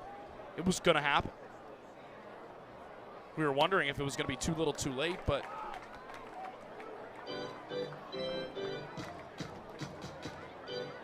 Quickly check out of town here. Kitchener 4-3 up on London. Oh, boy. At Jack Couch. They're in the 7th. All right. And then... That would be a huge loss. Yeah. For the Majors. I almost said the Nats. It would be a combination if the Majors were to lose, and I don't see a situation where the Longcocks lose tonight. Yeah, big time. It would be the Jackfish would get the pennant anyways, but... That ball is skied to deep right center. Over the center fielder, and Hupe will haul it in for the 3rd out and complete the 8th inning. Halen Knoll, a couple of good innings. We'll see if he comes back out for the night. Looks like he probably will. We will chug along to the bottom half of the 8th inning. Longcocks, a big-time lead, 10-0, and we're going to send it down to the dugout. Take it away, CJ.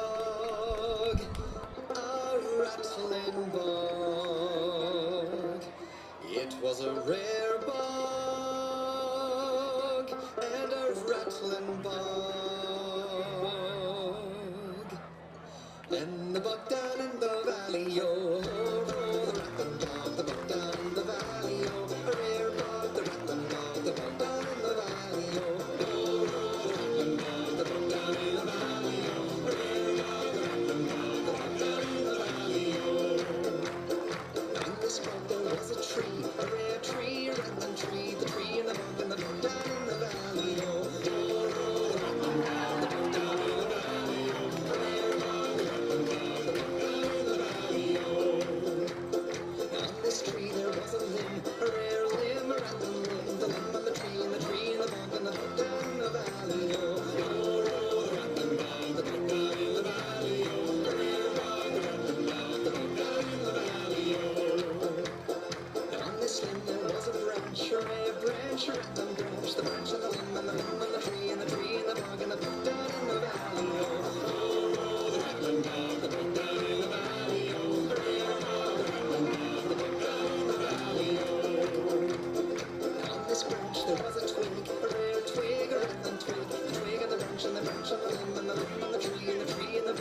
night there was a leaf, a real leaf, a random leaf. The leaf from the twig and the twig and the branch and the branch and the limb and the limb and the tree and the tree and the dog and the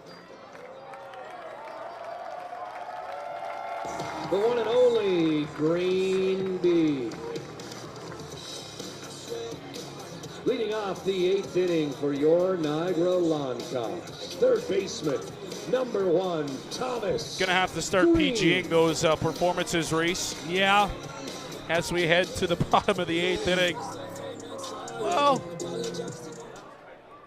that was interesting. That's what I was going to say. Yep, I'm with you. First pitch is called strike. Also, we'll finish the out-of-town scoreboard. Barrie, they're matching our score. It's 10-0 Baycats over the Maple Leafs. 0-1 on the way. It's a big win for Barrie.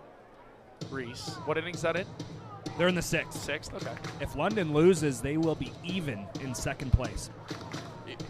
Remember how we were like, oh, yeah, top 4, blah, blah, blah. All of a sudden, like, you don't know who's going to finish where. Yeah. Like, Chatham-Kent could low-key sneak up. London could lose out.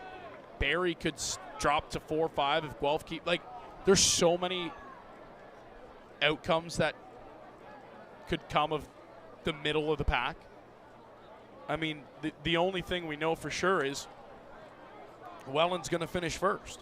I mean, Kitchener's not even, like, what are they, 2.5 back at the 7th seed? 1.5. 1.5 Yeah. now. Yeah, there you go. And they're winning. Yep. Thomas Green, hot shot to third base. Picked up there. Nice throw by Ortega in time. Leadoff man retired here in the 8th. With Toronto losing. So if Kitchener wins combined with a Toronto loss, that's down to half a game. Designated hitter, number 6, Austin Gum. So based off of that, and you're Welland, you get 2 of the best ballparks to hit in, potentially as your opponent, in Christy Pitts and Jack Couch. You're also 2-0 in Toronto this season and 0-3 at home against the Maple Leafs. Yeah, so I don't know how you want to look at that. It's weird. Yep, for sure.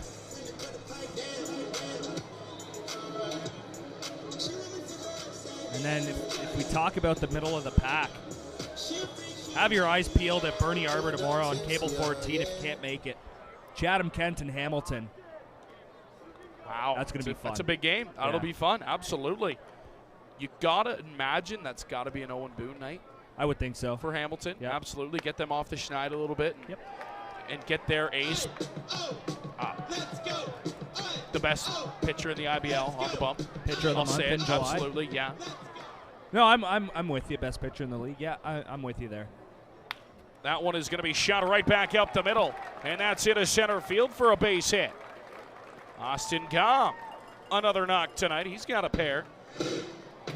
Although I think a lot of people are really going to take a long, hard look at Tio Ortega. I was just going to say, Boone. Like, those have to be the 2. Payano can be in the conversation. I think Abram is in the conversation a little bit as well. There's guys out there. Jacob Kush. Yep. If Custodio plays a full season, probably in that combo too.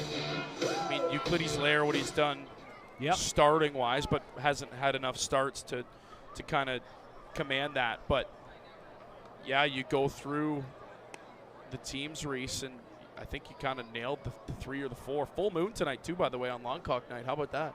I like it.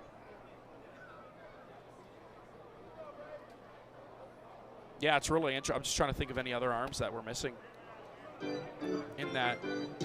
You've obviously got Benitez and Barrie. Oh, we're Frank Garces, obviously. Garces, yeah. He's always going to be up there. But I think it's between 2.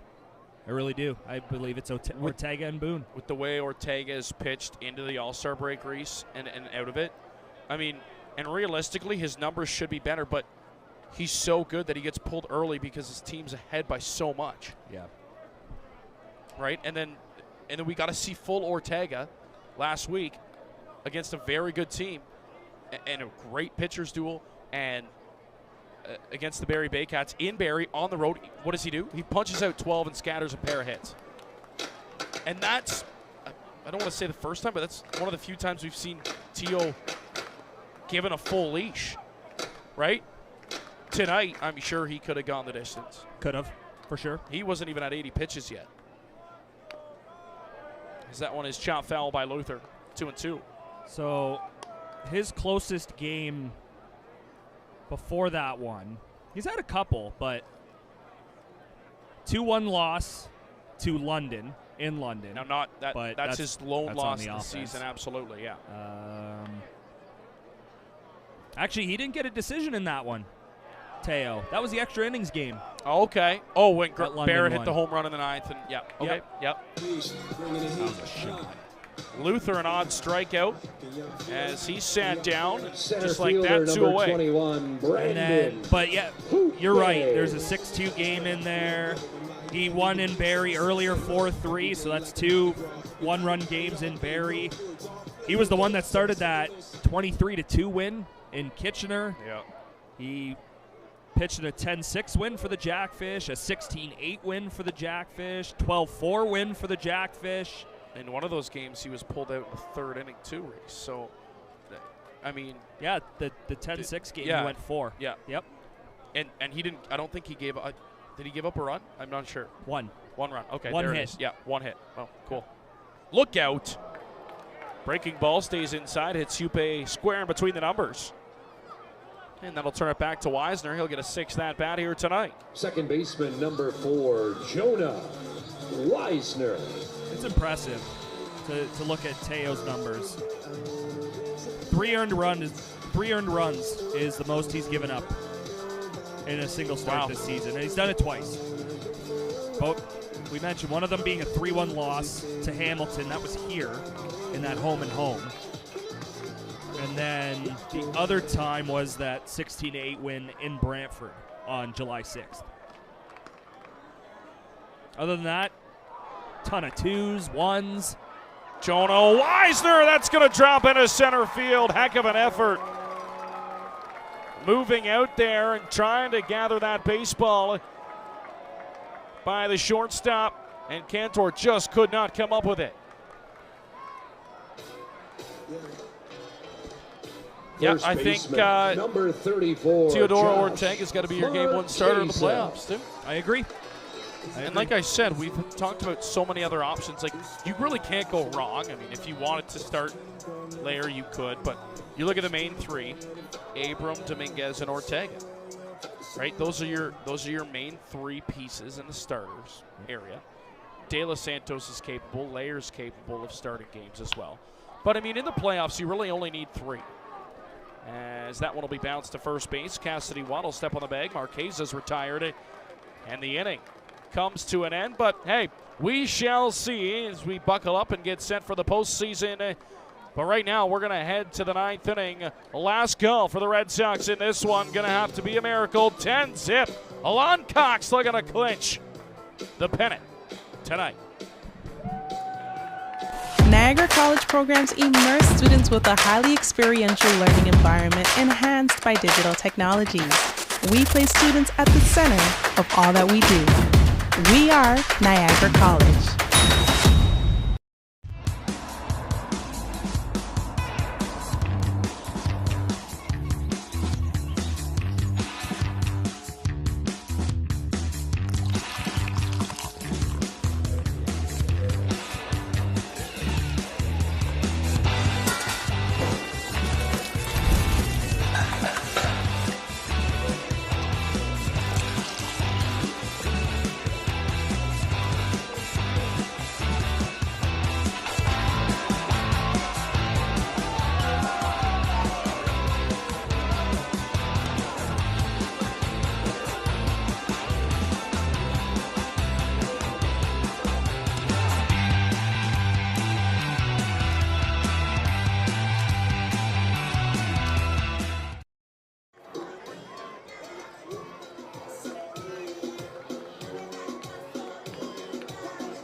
Your attention, please.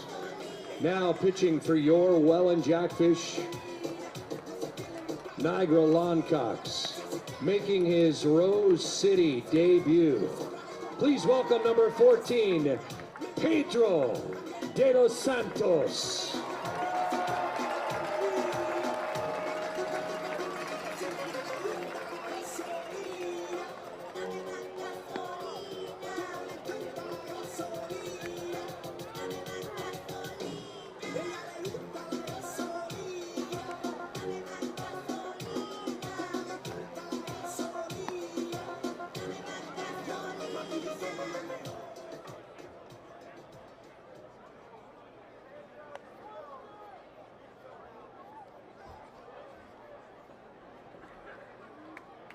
Leading off the 9th inning for Brantford, shortstop Jacob Cantor.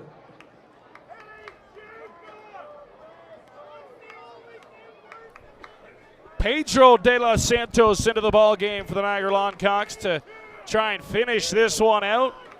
Kind of neat. He's going to get to face his former team, Reese. You got to think that this is a situation where, hey, Pedro, you want to take the ninth? Absolutely. And he is going to make his home debut for the Welland Jackfish. There are the numbers on De Los Santos this season. Beginning of the season with the Red Sox. De Los Santos has been around in the IBL. Bulk, I think, is the London Majors.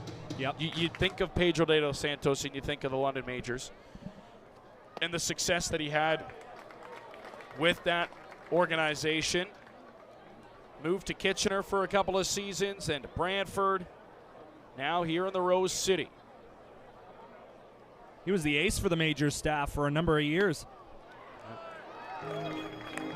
You knew you were almost guaranteed 6 or 7 innings when he came into Labatt Park or as a visitor for the London Majors. He was going to give you a quality start. And how about that, Reese, though? Really went back on that one. Still has a little bit of heat on there as well.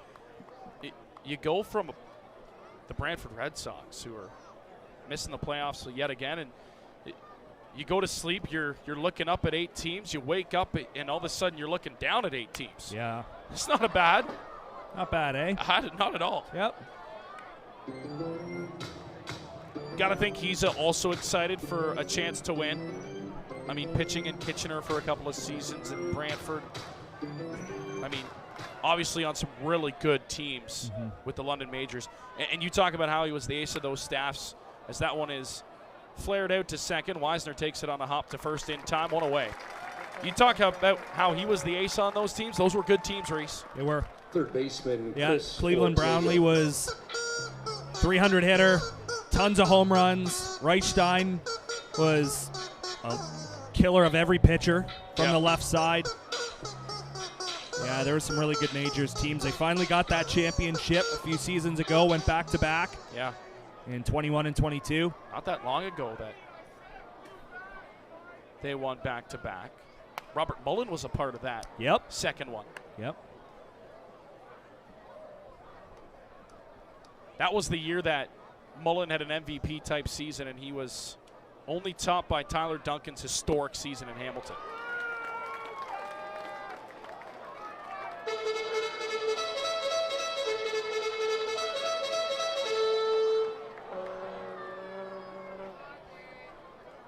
De Los Santos to his former teammate Ortega. There for a strike, and it's 1-2. And you mentioned going from the Sox who are going to miss the playoffs to Welland. He's the guy that's going to get the final out for the pennant. Like, be kind of cool. Yeah. Against his former team. Yep.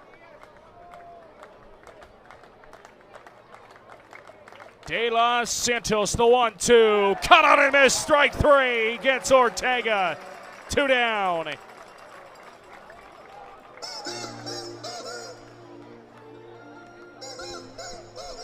Rockin' there you go. This city. I love this song. This was rocking on my MP3 player. Oh boy, here we go. On the school bus, obviously going to school. I don't know why I had to add that last part. Ladies and gentlemen, you thought Rod Mahood was old up here. Oh boy. It was like a silver, pill-looking MP3 where we still had headphones with cords. And a little circle dial on it. It was a circle. No dial. No dial, but like the circle. Yep. Yep.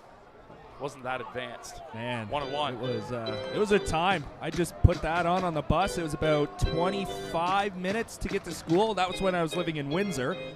And back when you had to plug the MP3s into the computer to download the songs. Yes. Chopper foul.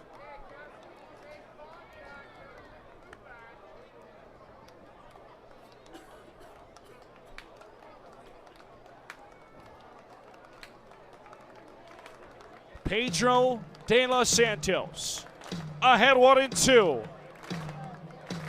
Trying to clinch the third straight pennant for the Welland Jackfish in the IBL. He rocks into the 1-2. Here it comes. He got him. Strike 3. A fist bump off the mound for Pedro de los Santos, who gets a pair of strikeouts. 2023, 2024, and now 2025.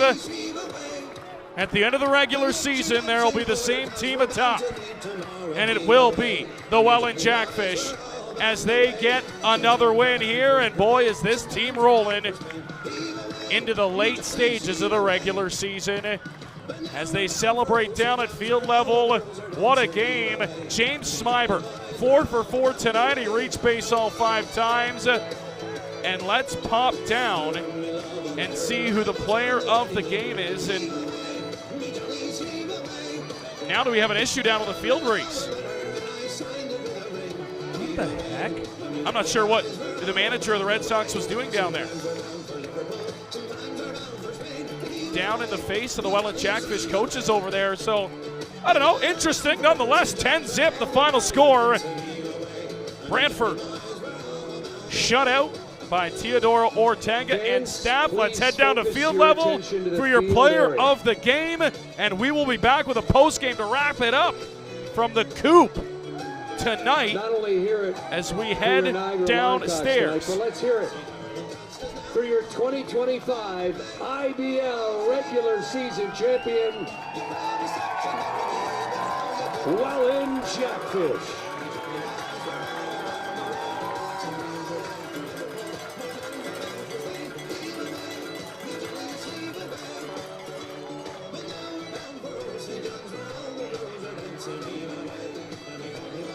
There it is on the scoreboard, Race.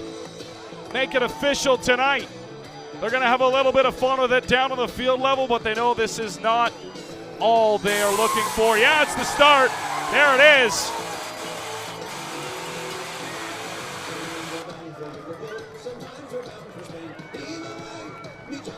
Enjoy this one, but business is far from over for the Welland Jackfish, and I mean, those giveaway jerseys are going to have a pretty sweet smell to them. Yes, they will. After this one, a little bit of celebration all over them. They them. got celebration all over them, and it makes those jerseys just a little bit more special for these Welland Jackfish. We'll stay with you on field level. We're going to set up over across the way, and we'll bring to you the post-game show. That's a great look, Thomas Green. And we will wrap things up here from the pond. So we'll step aside momentarily, and we'll be right back upstairs here in the booth.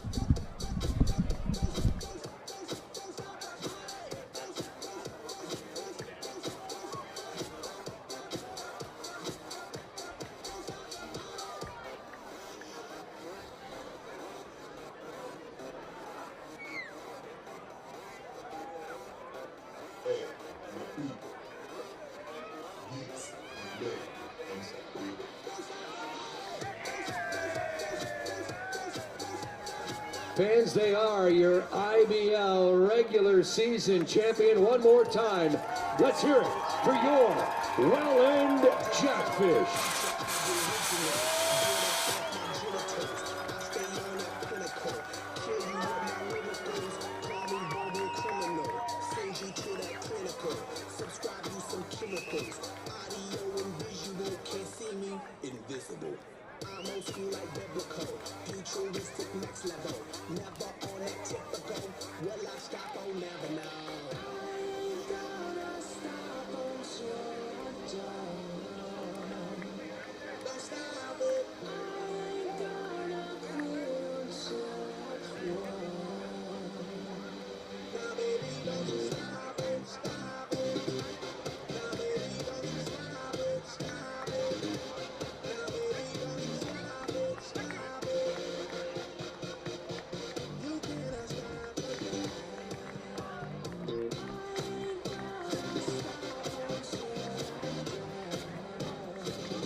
field level post-game here inside the coop. Alec Murray, Reese Dumani. I mean, a really fun night right off the hop before we even threw the first pitch tonight.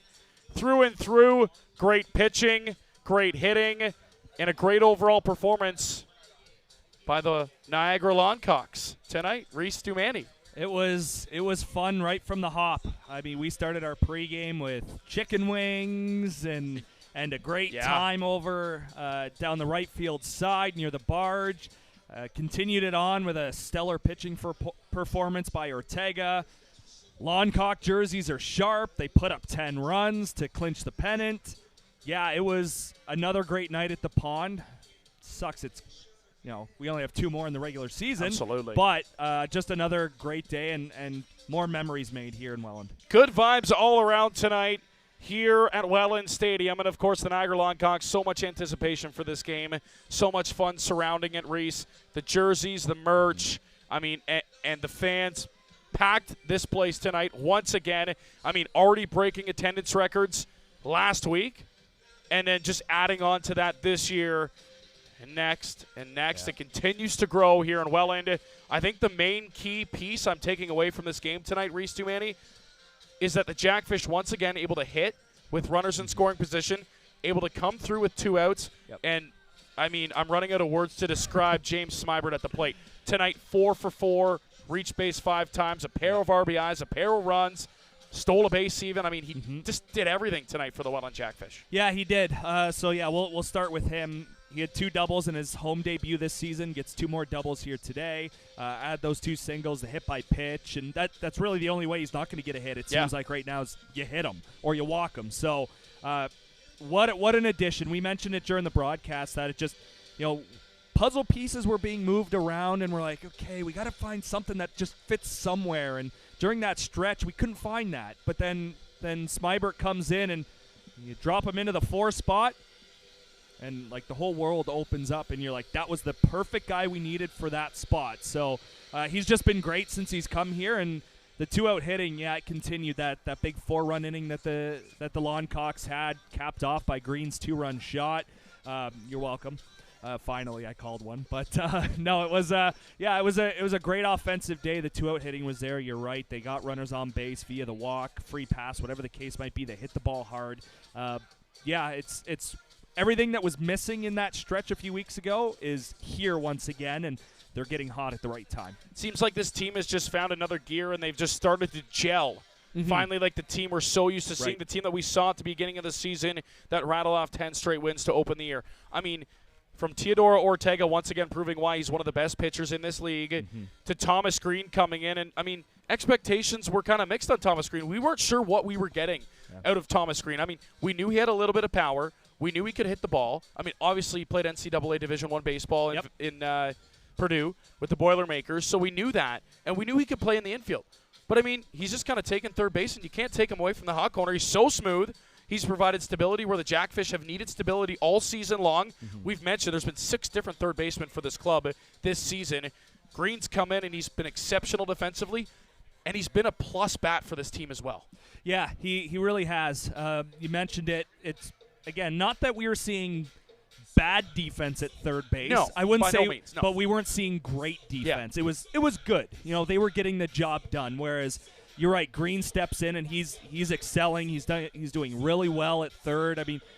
When we first met him after his first game, and he's like, "Yeah, I did my research. I watched you guys a couple of times." We're like, "All right, man, I like this guy. He's gonna work out well." And yeah, he's fit in real nicely. Yeah, he's around that.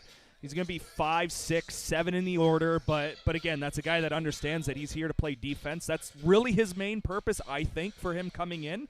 The offense is a nice added bonus. There is some pop there, like you said, and we've seen it over the last 2 games, but just all around, defensively, offensively, being a guy. Yeah, he's checked all the boxes on those 3 things. 7 players tonight had multi-hit games for the Welland Jackfish.